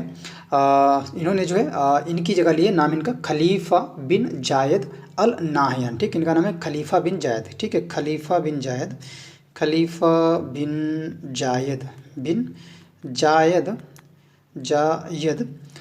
अल नाहयान का स्थान लिया है। ठीक है, शेख मोहम्मद बिन जायद अल नाहयान ने। नेक्स्ट बढ़ते हैं प्रश्न संख्या 55 प्रश्न कह रहा है, देखते हैं 55 क्वेश्चन कह रहा हाल ही में भारत जो है मक्का, ठीक है, हाल ही में भारत मक्का शिखर सम्मेलन 2022 का जो है आयोजन हुआ है, कहाँ पे हुआ है? हाल ही में भारत मक्का शिखर सम्मेलन 2022 का आयोजन कहाँ हुआ? तो आंसर हो जाएगा 55 का विकल्प ए। ठीक है, नई दिल्ली में जो है आयोजन हुआ है। कहाँ पे? नई दिल्ली में। नेक्स्ट बढ़ते हैं और ये ध्यान यहाँ से क्वेश्चन एक और बन सकता है कि इसका आयोजन किसके द्वारा किया गया? ध्यान रखिएगा, इसका आयोजन जो है पिक्की द्वारा कराया गया है। ये ध्यान रखिएगा, पिक्की के द्वारा कराया गया है। दो क्वेश्चन यहाँ पे बन सकते हैं। पिक्की भी बोलते हैं और इंग्लिश में इसे पिक्की नहीं, ये है हमारा फिक्की। ठीक है, सॉरी, फिक्की है, FICCI। इसका सभी लोग जो है फुल फॉर्म बताइएगा, हमारे कमेंट बॉक्स में जरूर बताइएगा फिक्की का फुल फॉर्म क्या होता है। नेक्स्ट बढ़ते हैं प्रश्न संख्या 56 क्वेश्चन कह रहा है कि महिलाओं के विशेष उद्यमिता प्रोत्साहन अभियान समर्थ का शुभारंभ किया गया है। तो आंसर क्या हो जाएगा 56 का विकल्प बी। ठीक है, सूक्ष्म लघु एवं मध्यम उद्यम मंत्रालय द्वारा। ठीक है, सूक्ष्म लघु एवं मध्यम उद्यम मंत्रालय के द्वारा जो है समर्थ का शुभारंभ जो है किया गया है। ठीक है, नेक्स्ट बढ़ते हैं प्रश्न संख्या 57 प्रश्न कह रहा है कि हाल ही में किस वैश्विक संस्थान द्वारा पहला वन्य जीव संरक्षण बांड जो है जारी किया गया है। तो राइट हो जाएगा 57 का ऑप्शन ए, विश्व बैंक के द्वारा जो है जारी किया गया है। ठीक है, और ये है जो है वन्यजीव संरक्षण बांड है और इसका नाम जो है वन्यजीव संरक्षण बांड जो है रखा गया है। नेक्स्ट बढ़ते हैं प्रश्न संख्या 58 प्रश्न कह रहा है कि वर्ष 2022 में बिम्स्टेक शिखर सम्मेलन की मेज़बानी किस देश द्वारा जो है की गई थी। क्वेश्चन इंपॉर्टेंट है, बिम्स्टेक शिखर सम्मेलन से संबंधित है। ये कह रहा है मेज़बानी जो है किस देश ने की है। तो आंसर हो जाएगा सी, श्रीलंका ने की है। सभी लोग श्रीलंका की राजधानी जो है बताएंगे, श्रीलंका की राजधानी कमेंट बॉक्स में हमें जरूर बताइएगा कि श्रीलंका की राजधानी क्या है और यहाँ की मुद्रा क्या है। नेक्स्ट बढ़ते हैं 58 प्रश्न पे 58% कह रहा है कि रामगढ़ विषधारी अभ्यारण्य जिसे हाल ही में टाइगर रिजर्व के रूप में अधिसूचित किया गया है किस राज्य में स्थित है। तो आंसर हो जाएगा 59 का विकल्प हो जाएगा ए। ठीक है, राजस्थान, ये इसका करेक्ट आंसर हो जाएगा। ठीक है, और ये राजस्थान में कहाँ पे? तो ध्यान रखिएगा, ये बूंदी में किया गया है। ठीक है, बूंदी। नेक्स्ट बढ़ते हैं प्रश्न 60 प्रश्न कह रहा है कि निम्न में से ऐसा कौन सा देश है हाल ही में साइबर रक्षा समूह में शामिल होने पहला एशियाई देश बना हुआ है। वो देश का नाम बताना है। कहाँ पे? साइबर रक्षा समूह में। तो आंसर हो जाएगा 60 का विकल्प ए। ठीक है, दक्षिण कोरिया जो है ये शामिल हुआ है, एशियाई देश बना है, पहला एशियाई देश। ठीक है, जो साइबर रक्षा समूह में शामिल हुआ है। ठीक है, नेक्स्ट बढ़ते हैं अगले क्वेश्चन पे 61% कह रहा है कि भारत की सबसे बड़ी एवं सबसे छोटी स्थलीय सीमा जो है क्रमशः किन देशों के साथ है। सबसे बड़ी स्थलीय सीमा बताना है भारत की और जो है सबसे छोटी स्थलीय सीमा बताना है भारत की। ठीक है, ये ध्यान रखिएगा। तो सबसे बड़ी स्थलीय सीमा कहाँ है? ध्यान रखिएगा, ऑप्शन है हमारा 61 का विकल्प डी, बांग्लादेश के साथ है। कहाँ पे है? बांग्लादेश के साथ। और सबसे छोटी जो है वो अफगानिस्तान के साथ है। कितनी है बांग्लादेश के साथ? ये ध्यान रखिएगा। तो बांग्लादेश के साथ साझा करता है 4096.7 किलोमीटर। ठीक है, ये हमारी बांग्लादेश से ज़्यादा करता है। अफगानिस्तान से कितनी साझा करता है? 106.0 किलोमीटर। ठीक है, कितना? 0 km जो है साझा करता है। नेक्स्ट बढ़ते हैं 61% पे। 62% कह रहा है कि जो है निम्न युग्मों में से कौन सा एक सही सुमेलित नहीं है, वो युग्म बताना जो सही सुमेलित नहीं है। तो आंसर हो जाएगा हमारा 62 का विकल्प डी जो है रूस जो है ये फ्रैंक मुद्रा यहाँ पे नहीं है। रूस की मुद्रा क्या है, ध्यान रखिएगा, रूस की मुद्रा है रूबल, ठीक है, क्या है, रूबल है, बाकी शेष विकल्प सही है। नेक्स्ट बढ़ते हैं प्रश्न 63 क्वेश्चन कह रहा है कि धन विधेयक को, ठीक है, 63 कह रहा है धन विधेयक को जो है पेश किया जा सकता है, ठीक है, धन विधेयक को पेश किया जा सकता है कहाँ पे। तो आंसर हो जाएगा हमारा विकल्प ए, केवल राज्यसभा में, केवल लोकसभा में जो है धन विधेयक पेश किया जाता है, ठीक है, ऑप्शन ए जो है राइट हो जाएगा।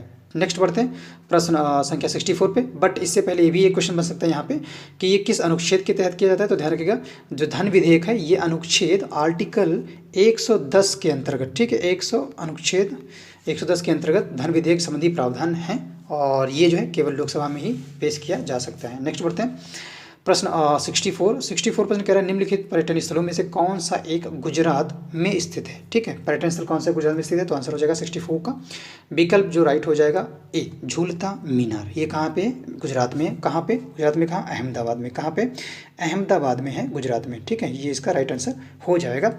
ये एक जो है स्थल सही है जो गुजरात में स्थित है, ठीक है। बाकी जो गोविंद देव मंदिर है यहाँ पे जो विकल्प में दिया है गोविंद देव मंदिर, ये कहाँ पे है। तो ध्यान रखिएगा ये यूपी में है, कहाँ पे, यूपी में, और यूपी में कहाँ पे, वृंदावन में, ठीक, कहाँ पे है, वृंदावन में है ये। वहीं अगर बात करें विलियम फोर्ट में, विलियम फोर्ट कहाँ है, तो ध्यान रखिएगा नाम से लगता होगा, ये है हमारा कोलकाता में। कोलकाता कहाँ पड़ता है, तो ये कोलकाता जो है, कोलकाता ये पश्चिम बंगाल में, ठीक है। और एक दिया है विकल्प डी में शांति निकेतन, तो शांति निकेतन जो है ये कहाँ है, कोलकाता में, ये भी है कोलकाता में है और ये भी पश्चिम बंगाल में पीबी में पड़ता है। नेक्स्ट बढ़ते हैं प्रश्न संख्या 65% कह रहा है कि निम्नलिखित युग्मों में से कौन सा सही सुमेलित नहीं है, ठीक है, सही सुमेलित नहीं है वो बताना है। तो आंसर हो जाएगा 65 का विकल्प जो है हमारा डी, ठीक है, राष्ट्रीय बालिका दिवस 25 जनवरी यहाँ पे दिया है जो कि बिल्कुल ही गलत है। ये मनाया जाता है 24 जनवरी को, कब, 24 जनवरी को ये जो है राष्ट्रीय बालिका दिवस मनाया जाता है। नेक्स्ट बढ़ते हैं अगले क्वेश्चन पे। 66% कह रहा है कि रक्षा अनुसंधान एवं विकास संगठन DRDO, ठीक है, DRDO इसकी स्थापना जो है की गई थी किस वर्ष में। तो आंसर हो जाएगा हमारा विकल्प ए, ठीक है, वर्ष 1958 में इसकी स्थापना की गई थी, ठीक है, वर्ष 1958 में। नेक्स्ट बढ़ते हैं प्रश्न संख्या 67% कह रहा है 67 क्वेश्चन कह रहा है कि निम्न युग्मों में से कौन सा सही सुमेलित नहीं है, ठीक है, निम्न युग्मों में से कौन सा सही सुमेलित नहीं है। इधर पुस्तक दी हो, इधर दी है लेखक, तो राइट आंसर हो जाएगा 67 का ऑप्शन जो हमारा डी है। नागाओं का जो रहस्य ये संजय बारू ने नहीं लिखा है, किसने लिखा है फिर, ये लिखा है अमीश त्रिपाठी ने, ध्यान रखिएगा किसने, अमीश त्रिपाठी ने इसको लिखा है, त्रिपाठी, ठीक है, नागाओं का रहस्य, इस पुस्तक के लेखक जो है अमीश त्रिपाठी हैं। शेष विकल्प सही है। नेक्स्ट बढ़ते हैं प्रश्न 68% कह रहा है विश्व आर्थिक मंच का जो मुख्यालय है जो वर्ल्ड इकोनॉमिक फोरम है इसका मुख्यालय कह रहा है कहाँ पे है। तो आंसर हो जाएगा हमारा 68 का विकल्प ए, ठीक है, ये जिनेवा स्विट्जरलैंड में इसका मुख्यालय है, ठीक है। इसकी स्थापना पूछ लीजिए तो कभी इसकी स्थापना की गई थी, ध्यान रखिएगा इसकी स्थापना 1997 में की गई थी, किसकी, वर्ल्ड इकोनॉमिक फोरम की। नेक्स्ट बढ़ते हैं 69% पे। 69% कह रहा है कि निम्नलिखित में से एक भारतीय या भारतीय मूल के व्यक्ति को नोबेल पुरस्कार प्राप्त नहीं हुआ है, तो वो कौन है। तो आंसर हो जाएगा 69 का विकल्प जो है डी जो है ये राइट हो जाएगा। महात्मा गांधी को इन्हें जो है नोबेल पुरस्कार नहीं जो है प्रदान किया गया है, ये नहीं प्राप्त हुआ है, ठीक है, किसको, महात्मा गांधी जी को, ठीक है। रविन्द्रनाथ टैगोर को कब प्राप्त किया गया है नोबेल, ध्यान रखिएगा ये 1913 में, किस क्षेत्र में, ध्यान रखिएगा इन्हें साहित्य के क्षेत्र में दिया गया था नोबेल पुरस्कार, ठीक है। वहीं अगर अमर्त्य सेन की बात करें तो अमर्त्य सेन को जो है 1998 में दिया गया था और किस क्षेत्र में, लोक कल्याणकारी अर्थशास्त्र के क्षेत्र में दिया गया था, ठीक है, लोक कल्याणकारी अर्थशास्त्र के रूप में इन्हें दिया गया था। वहीं अगर हम बात करें वेंकट रमन रामकृष्णन को तो इन्हें जो है वेंकट रमन रामकृष्णन को दिया गया था 2009 में, और किस क्षेत्र में, किस फील्ड में, रसायन विज्ञान में, ठीक है, केमिस्ट्री में इन्हें दिया गया था, किसमें, केमिस्ट्री में इन्हें दिया गया था, रसायन विज्ञान में इनको जो है दिया गया था, और कब, 2009 में। नेक्स्ट बढ़ते हैं प्रश्न संख्या 70% कह रहा है कि राष्ट्रीय पर्यावरण अभियांत्रिकी शोध संस्थान नेरी स्थित है कहाँ पे। तो आंसर हो जाएगा 70 का ऑप्शन ए, नागपुर में है ये स्थित है, ठीक है। कहाँ पड़ता है नागपुर, ये पड़ता है महाराष्ट्र में, ठीक है, महाराष्ट्र में ये पड़ता है, ये ध्यान रखिएगा। नेक्स्ट क्वेश्चन 71% कह रहा है कि निर्देश दिए उसके पहले, और ये 71 से लेके 75 तक जो उत्तर देना है वो इस गद्यांश, जो नीचे गद्यांश दिया इसको ध्यानपूर्वक पढ़ के देना है। तो गद्यांश को पढ़ेंगे फिर वही बात है कि वीडियो बहुत ही लेंथी हो जाएगा। तो गद्यांश को मैं स्क्रॉल कर रहा हूँ, आप इसको पढ़ सकते हैं या इसका स्क्रीनशॉट लेके आसानी से देख सकते हैं। बाद में भी इसको जो है पढ़ के आप इसके आंसर को चुन सकते हैं, ठीक है। ये गद्यांश है। और गद्यांश है सच्चे वीर अपने प्रेम सच्चे वीर जो है सच्चे वीर अपने प्रेम के जोर से लोगों को सदा के लिए बांध देते हैं। वीरता की अभिव्यक्ति कई प्रकार से होती है, पूरा गद्यांश है, ठीक है। इस गद्यांश को मैं जूम कर देता हूँ, ये छोटा सा गद्यांश, और जूम करते हैं तो इस गद्यांश को मैं स्क्रॉल करूँ जूम करने के बाद, और इसको आप आसानी से पढ़िएगा। और इसके जो आंसर्स हैं मैं सभी को जो है क्लियर कर दूंगा, ठीक है। पहला इस गद्यांश से जुड़ा हुआ प्रश्न जो है उपरोक्त गद्यांश के लिए उपयुक्त शीर्षक होगा, ठीक है। उपयुक्त शीर्षक पूछ रहा है तो आंसर हो जाएगा 71 का विकल्प बी, सच्ची वीरता, ठीक है। पहली ही लाइन में दिया हुआ है जो सच्ची वीर की चर्चा की गई, और ये उपयुक्त शीर्षक इसका होगा सच्ची वीरता, क्योंकि गद्यांश में सच्चे वीर की चर्चा की गई थी, ठीक है। नेक्स्ट बढ़ते हैं प्रश्न 72 प्रश्न कह रहा है कि वीरता का संदेश जो है ये क्या है, ठीक है। तो आंसर हो जाएगा 72 का विकल्प सी, उद्देश्य के लिए सच्चाई पर चट्टान की तरह अटल रहना, ठीक है। ये अंतिम दो पंक्तियां हैं वहाँ पे दिया हुआ है, उससे स्पष्ट होता है, ठीक है। ये वीरता का संदेश है। नेक्स्ट बढ़ते हैं प्रश्न संख्या 73 और 73 प्रश्न कह रहा है कि वीरों की देवदार वृक्ष से तुलना की गई है, क्योंकि दोनों, तो आंसर हो जाएगा 73 का विकल्प डी, स्वयं पैदा होते हैं और बिना किसी के दूध पिलाए बढ़ते हैं, ठीक है। स्वयं पैदा होते हैं बिना किसी दूध के पिलाए जो है ये बढ़ते हैं 73 का, ठीक है। ये तुलना की गई है, ठीक है। नेक्स्ट बढ़ते प्रश्न क्या 74 प्रश्न कह रहा है कि निम्न में से कौन सा रूप वीरता का नहीं है, तो आंसर हो जाएगा 74 का विकल्प ए, क्रोध जो है ये वीरता का रूप नहीं है, ठीक है। अगर हम गद्यांश को पढ़ते हैं तो क्रोध जो है वीरता में सम्मिलित नहीं है, जबकि हम युद्ध देखें, दान देखें, त्याग, ये सभी जो है वीरता से संबंधित हैं। नेक्स्ट बढ़ते हैं प्रश्न क्या 74 पे। 74 प्रश्न देखते हैं क्या कह रहा है। 74 प्रश्न कह रहा है ये भी प्रश्न जो है गद्यांश से संबंधित है, निर्देश दिए गए 75 उसके पहले प्रश्न है एक। 75 प्रश्न कह रहा है वीरता एक जो है, वीरता एक, आगे देखते हैं लक्षण, वीरता जो है एक लक्षण है किसका, ऑप्शंस हैं, ऑप्शन को अगर देखें गद्यांश को समझते हुए तो आंसर हो जाएगा 75 का विकल्प ए, ठीक है। नयापन, ठीक है, वीरता एक विशेष लक्षण है किसका, नयापन का, ठीक है। ये गद्यांश से स्पष्ट होता है। वीरता हमेशा जो है निराली और नई होती है, अर्थात इसका मतलब ये है कि ये एक विशेष लक्षण है जो नयापन रहता है। ऑप्शन ए जो है राइट हो जाएगा। प्रश्न 76 से दिया है 80 तक के उत्तर चुनना है और एक गद्यांश पे आधारित प्रश्न रहेंगे, ठीक है। ध्यानपूर्वक पढ़ना है। और गद्यांश ये रहा, इसको मैं स्क्रॉल कर रहा हूँ, आप स्क्रीनशॉट लेके पढ़ सकते हैं या फिर आप वीडियो को पॉज करके भी जो है पढ़ सकते हैं, ठीक है। मैं इसको छोटा कर दे रहा हूँ। ये वो गद्यांश है और इससे जुड़े हुए नीचे प्रश्न दिए 76। देखते हैं प्रश्न 76 क्या कह रहा है। 76 प्रश्न कह रहा है कि दुष्ट वंदना के पीछे लेखक का उद्देश्य है, ठीक है। जो दुष्ट वंदना है उसके पीछे जो लेखक है उनका उद्देश्य क्या है, तो आंसर हो जाएगा 76 का ऑप्शन बी जो है, दुष्टों को थपकी देकर सुलाना, ठीक है। दुष्टों को थपकी देकर जो सुलाना है ये इसके पीछे लेखक का उद्देश्य है, ठीक है।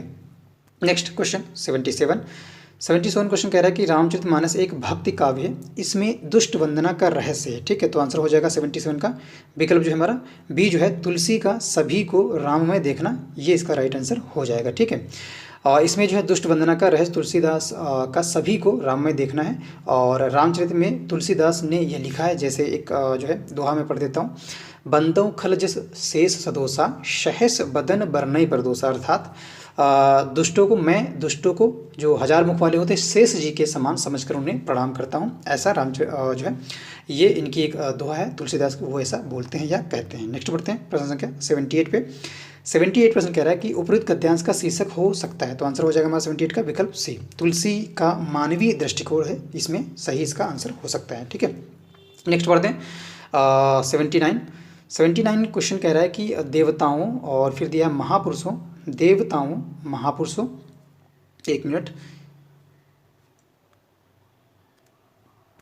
देवताओं महापुरुषों सज्जनों के साथ दुष्टों की वंदना इसलिए सार्थक कही जाएगी कि महाकवि तुलसीदास जो है, इसका आंसर क्या होगा 79 का आंसर हो जाएगा हमारा डी, निर्भरता चाहते थे, क्या चाहते थे, निर्भरता चाहते थे, ये इसका करेक्ट आंसर हो जाएगा, ठीक है। नेक्स्ट बढ़ते प्रश्न संख्या 80 प्रश्न कह रहा है कि जीवन में हास्य का महत्व इसलिए है कि वह जीवन को, प्रश्न 80 जीवन में हास्य का महत्व इसलिए है कि वह जीवन को, क्या आंसर हो जाएगा हमारा डी, ठीक है, सरस बनाता है, ये इसका करेक्ट आंसर हो जाएगा, ठीक है।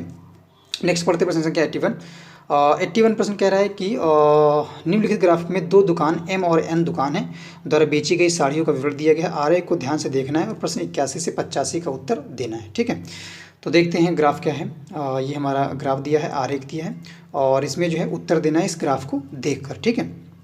दो दुकानें हैं एम और एन, यहाँ पे दिया हुआ है एम और एन जो है दो दुकानें हैं। क्वेश्चन देखते हैं क्या कह रहे हैं। इस साइड में जो दिया है आप देखेंगे, इस साइड में दिया गया है बेची गई साड़ियों की संख्या दी है, और यहाँ जो दिया है दो दुकानें दी हैं, ठीक है, यहाँ पे दो दुकानें दी हैं और ईयर दी हैं 2003 में, 2004, 2005, 2006 और 2006 में, ठीक है। तो देखते हैं प्रश्न क्या कह रहा है। इस ग्राफ से जुड़ा हुआ प्रश्न कह रहा है स्टोर एन, ठीक प्रश्न है, स्टोर वन एन द्वारा बेची जाने वाली साड़ियों की संख्या 2004 से 2006 तक कितने प्रतिशत जो है बढ़ी है। 2000 कह रहा है 6 में, 2006 देखते कहाँ है, यहाँ पे है, और ये कह रहा है एन द्वारा, तो एन कौन नीचे है तो 520, और फिर कह रहा है 2006 तक, 2004 से लेके 2006 तक था, तो 2004 यहाँ पे है और 2006 में, इसके बीच में जो है ये कितने प्रतिशत जो है बढ़ी है साड़ियों की संख्या। तो एन ने 300 यहाँ बेची थी, एन ने जो बेची थी, एक मिनट, एन ने बेची थी यहाँ पे 300 2004 में, और फिर 2006 में 520 बेचता है एन दुकानदार, ठीक है, एन दुकानदार। अब ये कह रहा है कि कितने प्रतिशत बढ़ी हुई है। बहुत ही सिंपल सा प्रश्न, कैसे निकालेंगे, देखो ग्राफ है, ठीक है, वो पूछ रहा था प्रतिशत जो वृद्धि है कितनी इंक्रीज हुई है बताना, ठीक है। तो हम देखेंगे यहाँ पे ग्राफ में पहले थी हमारी 520, ये कितने पे बढ़ी है, ध्यान रखिएगा, ये बढ़ी है भाई 300 पर, ठीक है। तो हम 520 से जो है 300 घटा देंगे तो पता चल जाएगा हमारी कितनी वृद्धि हुई है और कितने बढ़ी है, 300 पे बढ़ी है। ये सिंपल सा एक रूल है, और हम इसको प्रतिशत निकालेंगे तो 100 से क्या कर देंगे, गुणा करते हैं। और अब देखो 520 से 300 गया, कितना बचेगा, तो हमारा यहाँ बचेगा 220, ठीक है, कितना बचता है 220 बचता है बटे 300, ठीक है, और फिर बचा यहाँ पे 100, तो ये दो जीरो कट गए, ये जीरो कट गए, तो यहाँ पे फिर क्या बचा, ये बचा 220 बटे 3, ठीक है। अब इसको कट करेंगे तो कितना आएगा, 3 सत्ते 21 और 22 एक 3 त्रिका 9, ठीक है, 73। तो ये आ जाएगा, जब इसको डिवाइड करेंगे आ जाएगा 73 सही 1/3 प्रतिशत की वृद्धि हुई है, ठीक है। जहाँ पे ऑप्शन में 73 से 1/3 दिया, ये इसका करेक्ट आंसर हो जाएगा, ठीक है। 73 सही 1/3, 81 प्रश्न में विकल्प डी में दिया, ये इसका राइट आंसर हो जाएगा प्रश्न 81 का। नेक्स्ट बढ़ते हैं 82 प्रश्न। 82 प्रश्न कह रहा है कि 2005, 6 और 7, ठीक है, 2005, 6, 7 में स्टोर एन द्वारा बेची जाने वाली साड़ियों की जो औसत संख्या है वो बताना है, ठीक है। तो 2005, 6, 7 में हम जो है स्टोर एन द्वारा बेची जाने वाली साड़ियों की संख्या पहले पता करेंगे, फिर उनका औसत निकालेंगे। 2005, 6, 7, ठीक है, 2005 ग्राफ में चलते हैं, 2005, 6, 7, 2005 कहाँ है, यहाँ पे है 6, यहाँ पे है 7, यहाँ पे है, ठीक है।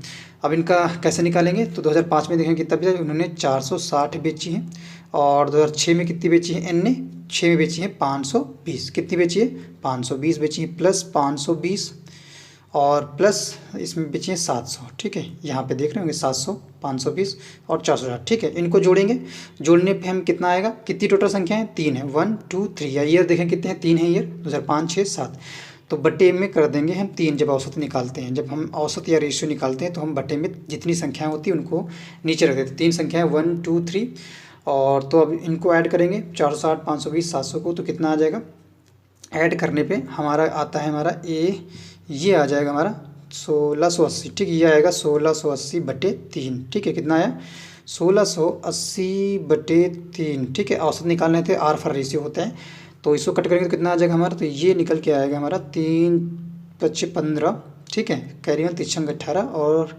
300, ठीक है, 560 आ गया, कितना आ गया 560। तो जहाँ पर विकल्प में 560 दिया हो, ये इसका करेक्ट आंसर हो जाएगा। देखते हैं कहाँ पे दिया है, किस ऑप्शन में, तो दिया है हमारा विकल्प डी में दिया है, ठीक है, डी इसका राइट आंसर हो जाएगा 82 प्रश्न का। नेक्स्ट बढ़ते हैं प्रश्न संख्या 83 पे। 83 में कह रहा है कि 2007 में स्टोर एम द्वारा बेची गई 35% साड़ियाँ और स्टोर एन द्वारा बेची गई 29% साड़ियों में शुद्ध रेशम साड़ियाँ हैं।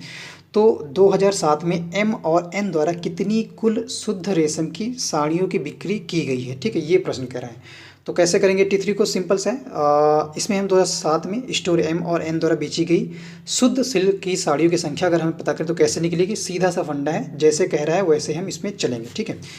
तो 2007 में देखेंगे एम द्वारा कितनी साड़ियाँ बेची जाती हैं 2007 में, 2007 में एम के द्वारा, 2007 में अगर देखेंगे हम 2000 ये 7 दिया है, और इसमें एम जो है ऊपर वाला 480 वो बेचता है, कितनी 480 बेचता है, ठीक है। 2000 जो है 7 में वो 480 जो है बेचता है। कैसे लगाएंगे 400, इसको देखो 480 और बटे, क्वेश्चन पे चलते हैं, यहाँ पे थोड़ा सा आपको कन्फ्यूजन हो सकता है। ये 35% कह रहा है कि 35% साड़ियाँ और स्टोर एन द्वारा बेची गई 29% जो है साड़ियों में शुद्ध रेशम साड़ियाँ हैं, ठीक है, क्वेश्चन के अनुसार। तो 2007 में हमने एम की देखी कितनी है, 480 है, कितनी 480 है 2007 में एम की, ठीक है। और ये जो है 35% है, तो 35, ठीक है, गुणे 100, ये 35 गुणे 100, ना कि 35 गुणे 100, ठीक है। अब हमें इससे क्या होगा, नंबर पता चल जाएंगे। फिर प्लस कर दें क्या, एन वाला प्लस करेंगे क्या होगा, तो एन वाला जो है था 29% जो यहाँ पे लिखा है एन द्वारा 2007 में, तो वह एन 2007 में कितनी बेचता है, ध्यान रखिएगा। एन जो है 2007 में कितनी बेचता है, एन को देखेंगे यहाँ पे 2007 में एन 700 बेचता है, ठीक, कितनी 700 ये बेचता है, ठीक, यहाँ पे दिख रहा होगा ये 700 बेचता है एन। तो अब देखो इनको कैसे लगाएंगे, पहुँचते हैं प्रश्न पे, इनको ऐड कर देंगे, बहुत ही सिंपल आसान सा क्वेश्चन है, ठीक है। यहाँ पे ऐड कर देंगे 700 गुणे 29 और फिर जो है बटे 100, ठीक है, बटे 100, 729 गुणे जो है 700 गुणे 29 बटे 100। और अब जो है इसको हम सॉल्व करके हम क्या कर देंगे, ऐड कर देंगे, सॉल्व करेंगे। 35 है यहाँ पे 480, तो क्या हो जाएगा यहाँ पे हमारा निकल के आएगा, इसको सॉल्व करेंगे तो हो जाएगा 5 सत्ते 35, 9 45, 5 सत्ते 35 और 5 9 45, 46 48, 5 छक्का 30, तो 98 जो है यहाँ पे आएगा 96/7 और गुणे 100 भी है, तो 96/7 गुणे 100 ये हो गया, प्लस यहाँ पे है 700, ये कट गया, जो ये कट, तो यहाँ पे 7 गुणे 29 क्या है, 7 गुणे 29, तो 7 गुणे 29 कितना आ जाएगा हमारा, ये आ जाएगा 9 7 63 और 7 14 और 6 14 6 हो जाएगा 20, तो 203 ये आ गया, कितना आ गया 203 इसका आ गया। इसको सॉल्व कर लेते हैं, ये कितना आ जाएगा 203 निकल के आया, 203 प्लस इसको जब सॉल्व करेंगे तो वो आ जाएगा हमारा 168, ठीक है, जब उसको सॉल्व करेंगे कितना आ जाएगा 168 आ जाएगा। इनको ऐड करते हैं कितना, 168 में 203 ऐड होगा तो आएगा हमारा 371 आ जाएगा, ठीक है, 371। तो जहाँ पर भी 371 है ये इसका आंसर हो जाएगा। देखते हैं आंसर 371, तो विकल्प बी में ये दिया हुआ है, तो विकल्प बी जो है राइट हो जाएगा, प्रश्न संख्या जो है 83 का, ठीक है, 371 जो है इसका करेक्ट आंसर हो जाएगा। नेक्स्ट बढ़ते हैं प्रश्न संख्या 84 पे।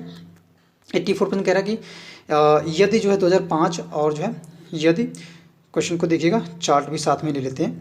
कह रहा है कि यदि 2005 और 2008 के बीच स्टोर एम तथा स्टोर एन द्वारा बेची गई साड़ियों की कुल संख्या का जो है कुल संख्या का संगत जो अनुपात है वो 11:9 है, और 2008 में स्टोर एम तथा स्टोर एन द्वारा बेची जाने वाली साड़ियों की संख्या क्या होगी, ठीक है, ये कह रहा है। तो 84 में कैसे करेंगे सॉल्व, देखो 84 ये हो गया। अब 2005 में स्टोर एम और एन द्वारा बेची गई साड़ियों की संख्या अगर निकालें, 2005 और किस में करें, 2005 और 8 में, 2005 का है 2005 और 2005 में जो है एम साड़ियों की संख्या और एन साड़ियों की संख्या निकालें, ये है 420 और 460, 420 और 460 करेंगे तो कितना आएगा हमारा 480 आ जाएगा, 420 और 400 ये हो जाएगा 880, ठीक है, 880 आएगा। और 880 के बाद फिर 2008 में बेची गई साड़ियों की संख्या पूछ रहा है, तो 880 जो है 880, ठीक है, 880 क्या कर देंगे बट्टे जो है बट्टे 11 और गुणे 9 कर देंगे, बट्टे 11 और गुणे 9 कर देंगे। इसको सॉल्व करेंगे तो आंसर हमारा निकल के आ जाएगा। तो कितना हो जाएगा 11 8 88 और 11 0 0, ठीक है, 11 8 88 11 0, तो यहाँ पे दिया है 9 और 9 को 80 से मल्टीप्लाई करेंगे तो 9 गुणे 80 तो होगा 9 8 72, तो हो जाएगा हमारा 720। तो ये 720 जहाँ पर भी दिया है ये इसका राइट आंसर हो जाएगा, ठीक है।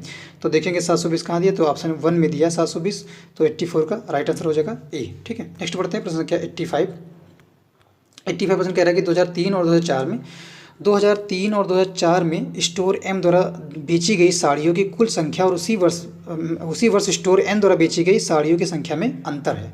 तो 85 का राइट आंसर क्या हो जाएगा, कैसे करेंगे इसको पहले करके बता देते हैं। 2003-2004 में एम द्वारा बेची गई साड़ियों की कुल संख्या पता करेंगे, तो 2000 स्टोर एम की अगर हम बात करें, स्टोर एम की बात करें, ठीक है, ये हम छोटा करते हैं, इसके साथ में जो है हम ले लेंगे ये ग्राफ, ठीक है। 2000 जो है 85% सॉल्व करें, 2000 हम 4 और 2003 में एम स्टोर की संख्या अगर पता करें, देखो स्टोर अगर एम हम देखें 2004 में, तो ये देखें 2004 में ये है 640, 2004 में कितना है 640 है, ठीक है। और फिर जो है 2004 में कितना है, ये 2004 में हमारा 640 है, और 2003 में देखें 2003 में हमारा कितना है 220 है, ठीक है, 220 और कितना 640 ऐड करें, 220 प्लस 640 इसको ऐड करेंगे, 220 प्लस 640 ऐड करेंगे, कितना आ जाएगा 880 आ जाएगा, कितना 880 आ जाएगा। और n को हम निकाले स्टूडेंट में 2003 और 4 में, तो n का कितना है देखिए, n का यहाँ पे दिया हुआ है, नीचे n है, तो n का देखेंगे 780 है और 300 है, 780 और प्लस 300 करते हैं तो कितना आएगा, तो ये आ जाएगा हमारा 780 और प्लस 300 हो जाएगा 1080, ठीक है 1080 आ जाएगा। अब इनका पूछ रहा था डिफरेंस, तो 1080 में से हम 860 घटा देंगे तो कितना आ जाएगा, 1080 में से हम 860 जो है घटा देंगे तो हमारा निकल के आएगा ये 220, ठीक कितना 220 इसका आंसर हो जाएगा। तो 220 जहाँ पर भी दिया हो ये इसका राइट आंसर हो जाएगा। तो 220 हमारा 85 में विकल्प सी में दिया है, ठीक सी में दिया है 85, तो ये इसका करेक्ट आंसर हो जाएगा। नेक्स्ट बढ़ते हैं प्रश्न क्या 86 प्रश्न कह रहा है, देखते हैं 86 प्रश्न क्या कह रहा है। 86 प्रश्न जो दिया हुआ है यहाँ पे कह रहा है 86 से 90 जो है उत्तर देना है, ऊपर वाले जो ग्राफ दिए हैं यहाँ पे, ठीक इसको देखकर, ठीक है ये ग्राफ हमारा जिसमें मेल और फीमेल, मेल को इस कलर से जो है किया गया है, फीमेल को डार्क जो है ब्लैक से किया गया है, ठीक है ये वाले हमारे एफ हैं फीमेल और ये वाले जो हमारे हैं मेल हैं, ठीक है ये ध्यान रखिएगा, ठीक है। और नीचे दिया है हमारा इस ग्राफ में नीचे दिया है कि ये तो जो है एयरटेल है, जियो है, कंपनीज है, मैनकाइंड है, वीवो है, सैमसंग है, इन 1000 में दिया हुआ है। तो क्वेश्चन देखेंगे इससे संबंधित कौन सा किस तरह से क्वेश्चन पूछा गया है। 86 में कह रहा है दी गई 5 कंपनियों में कर्मचारियों की कुल संख्या कितनी है 86 में, ठीक है 5 कंपनियों में कर्मचारियों की संख्या जो पूछ रहा है कितनी है। तो ग्राफ को देखते हैं, ये हमारा ग्राफ है, 5 कंपनियों में कुल कर्मचारी पूछ रहा है, कर्मचारियों की संख्या। तो देखेंगे एयरटेल में अगर देखें, एयरटेल की बात करें हम, तो एयरटेल में देखोगे एयरटेल में ये वाला और ये वाला, ठीक है यहाँ पे 8 है, यहाँ पे 9 है, तो 8 9 ऐड कर लें, ठीक है 8 और 9 को हम ऐड कर लें तो कि 8 प्लस 9 ये जो है इसका है। यहाँ पे हम देखिए इस वाले में इनको हम ऐड कर लेंगे तो इतना कितना आएगा, यहाँ पे हमारी है 3 और ये है 4, तो ये होंगे 4 3 7, इसका 7 हो जाएगा और 8 और ये होगा 9 10 और फिर बचता है उधर 17, ये हो जाएगा हमारा 17, ठीक है ये हो जाएगा 17। तो हम इन सभी के मतलब इन मेल और फीमेल में इनके भी मेल और फीमेल, इनके भी मेल और फीमेल सबको ऐड कर लेंगे तो वो हमें जो है संख्या बतानी है कुल कर्मचारियों की। तो हम लिखेंगे 8 plus 9 plus 3 plus 4 plus 6 plus 5 plus 6 plus 7, ठीक प्लस 5 और प्लस 7, ठीक है इनको ऐड करेंगे और इनको ऐड करने के बाद हम इसे 1000 से मल्टीप्लाई कर देंगे, ठीक है इनको ऐड करने के बाद किससे मल्टीप्लाई करेंगे 1000 से इनको हम मल्टीप्लाई कर देंगे, ठीक है तो 1000 से मल्टीप्लाई करेंगे इन सभी को ऐड करने के बाद तो आंसर आ जाएगा हमारा 60,000, कितना आ जाएगा 60,000 आ जाएगा। कुल कर्मचारियों की संख्या कितनी आ जाएगी 60,000 कुल कर्मचारियों की संख्या, ठीक है जहाँ पर 60,000 दिया है वो उसका राइट आंसर हो जाएगा 86% का।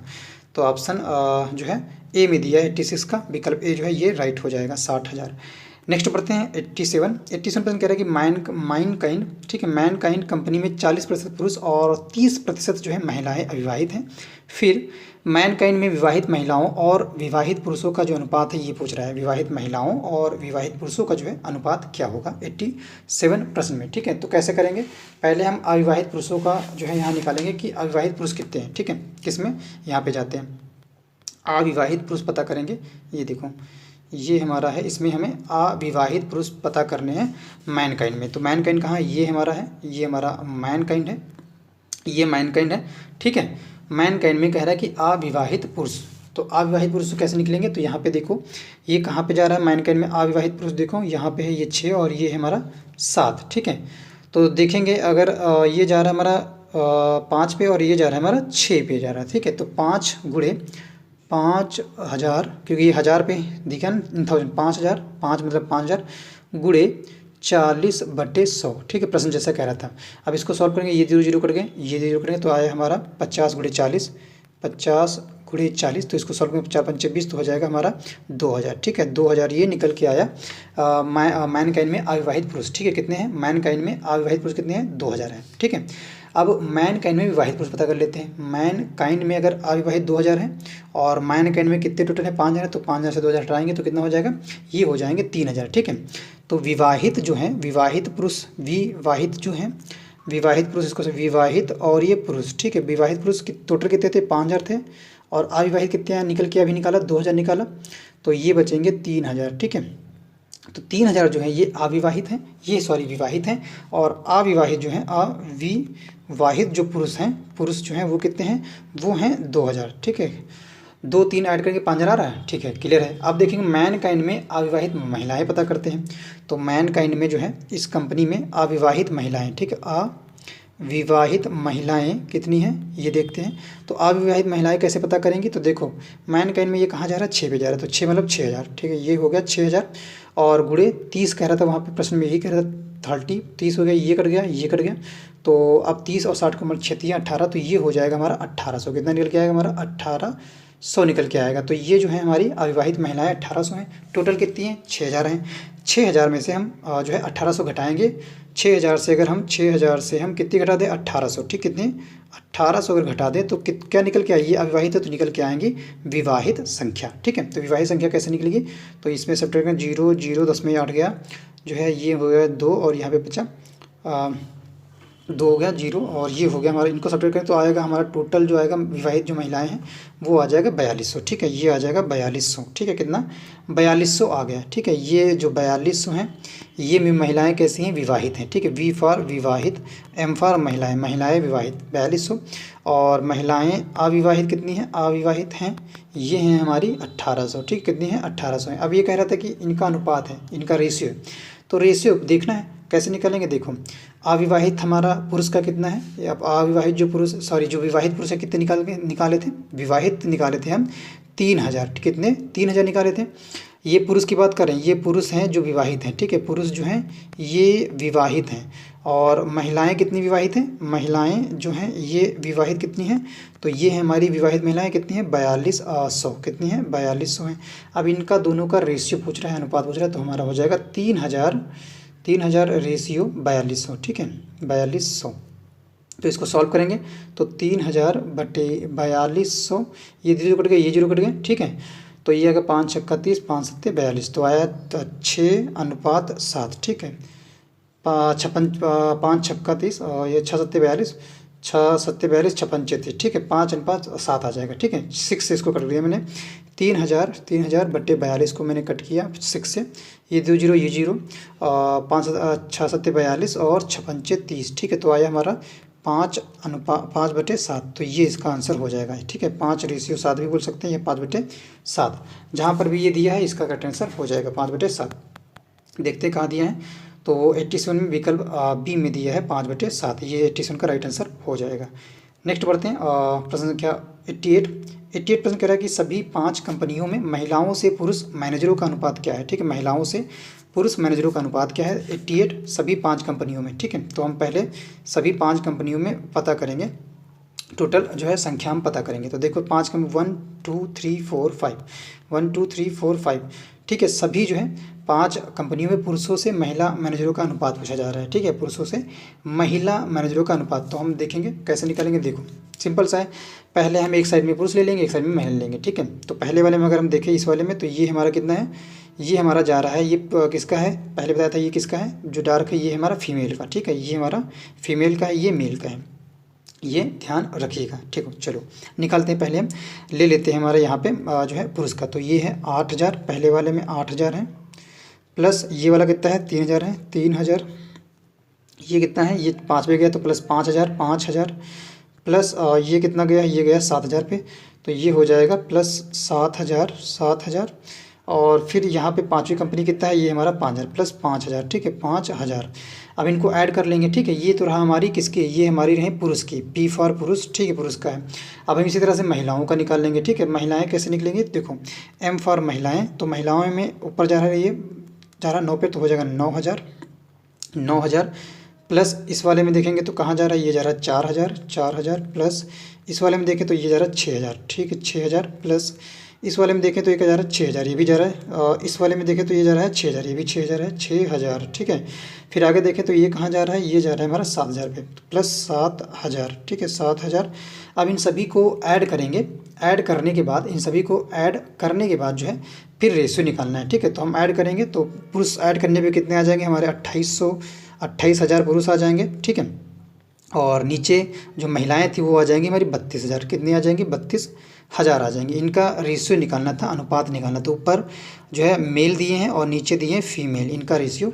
तो ये 3 जीरो कट गए, 3 जीरो कट गए और ये हो गया 4/32, 4 सत्ते 28, 4/32 और 4 सत्ते 28। तो ये निकल के आया 7/8। ठीक है, तो 7/8 जो है इसका करेक्ट आंसर हो जाएगा। ठीक है, कितना? 7/8। देखते हैं कहाँ दिया 7/8। तो ये दिया है 88 में, विकल्प डी में। ठीक है, ये दिया है डी में, ये इसका करेक्ट आंसर हो जाएगा। नेक्स्ट बढ़ते हैं 89 प्रश्न कह रहा है कि यदि सैमसंग में विवाहित मैनेजरों की संख्या वीवो के बराबर है, क्वेश्चन समझिएगा, जो वीवो में पुरुषों के प्रबंधकों का 40% है, तो वीवो में कुल मैनेजरों की संख्या के संबंध में वीवो में विवाहित पुरुष मैनेजरों का प्रतिशत क्या है। ठीक है, वीवो में विवाहित पुरुष मैनेजरों का प्रतिशत क्या है, ये पूछ रहा है। तो 89 का कैसे लगेगा क्वेश्चन, देखो सिंपल से है, मैंने पहले पता किया हुआ है। ये कह रहा है कि सैमसंग में विवाहित पुरुष प्रबंधकों की संख्या जो है वो बराबर किसके है, वीवो में विवाहित पुरुष प्रबंधकों की संख्या। ठीक है, सैमसंग में जो है विवाहित जो पुरुष हैं सैमसंग में, वो किस में है, वीवो में। ठीक है, वीवो में जो विवाहित पुरुष है उन प्रबंधकों की संख्या के बराबर है, पहली बात तो ये होगी। ठीक है, तो आप कैसे निकालेंगे इसको, तो वीवो में पुरुष प्रबंधकों की संख्या कैसे निकालेंगे, तो देखो सिंपल सा है, वीवो में अगर हम निकालना है, वीवो में पुरुष प्रबंधकों की संख्या तो हो जाएगा हमारा वीवो में, मैंने देखा, देखो वीवो में कितनी है, देख लेते हैं वीवो में कितनी है। वीवो में जो हम देखेंगे, ये पुरुष में जाएँ तो ये जा रहा है 7000 पे। ठीक, किस पे जा रहा है, 7000 पे जा रहा है। तो 7000। ठीक है, ये पुरुष प्रबंधकों की संख्या निकालना है किसमें, वीवो में, और कौन से, विवाहित। ठीक है, कौन से, पुरुष प्रबंधकों की पहले संख्या निकालेंगे, वीवो में पुरुष प्रबंधकों की संख्या निकालेंगे, इसके बाद हम तुलना करेंगे। तो 7000 है, और फिर ये कह रहा है 40%, तो 40/100, ये कट गया, ये कट गया, ये कट गया, ये कट गया। ठीक है, तो हो जाएगा 40, 4 0 4 0 4 सत्ते 28। तो ये आया हमारा 2800। कितना आ जाएगा, ये 2800 आ गया हमारा। वीवो में पुरुष प्रबंधकों की संख्या कितनी है, 2800 है। अब हम सैमसंग में विवाहित पुरुष प्रबंधकों का प्रतिशत जो है कुल प्रबंधकों की तुलना में हम निकालेंगे। ठीक है, देखो कैसे हो जाएगा, 2800 निकल के आया हमारा।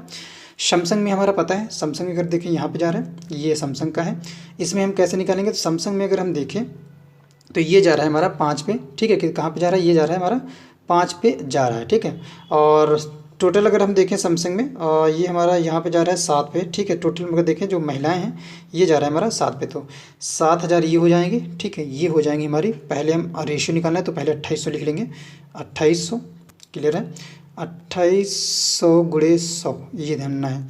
नीचे वाले में ये 7000 है, तो 7000 प्लस, फिर वो कह रहा था ना 500, प्लस 500 करेंगे, प्लस 500।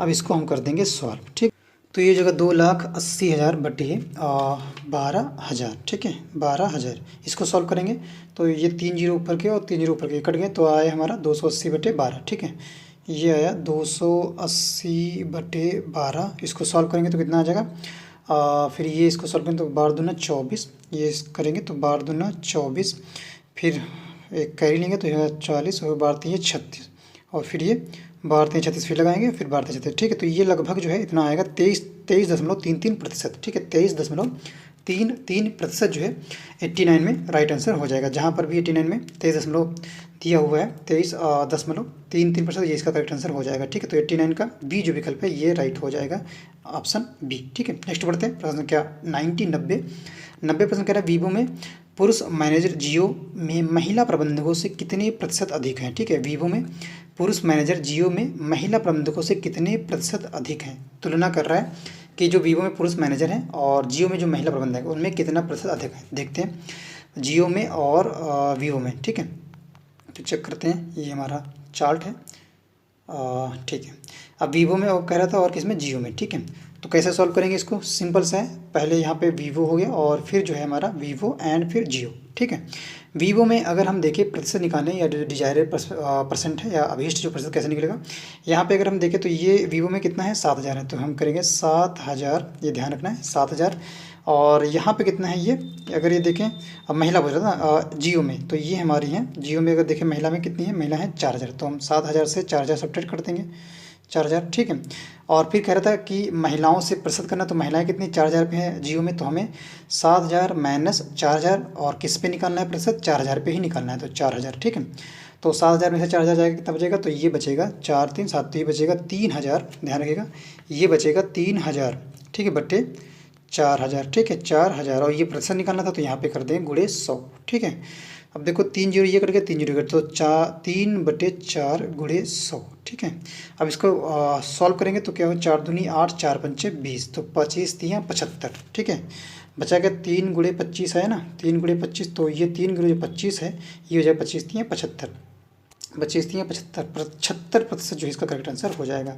तो 90 का जहाँ पर 75% दिया है इसका करेक्ट आंसर हो जाएगा। तो ऑप्शन सी में दिया है 75%, ठीक है। सी में दिया है 75%, ये इसका करेक्ट आंसर हो जाएगा, ठीक है। तो इसी के साथ आज का महत्वपूर्ण session UP triple SC PET test series 4 जो है ये समाप्त होता है।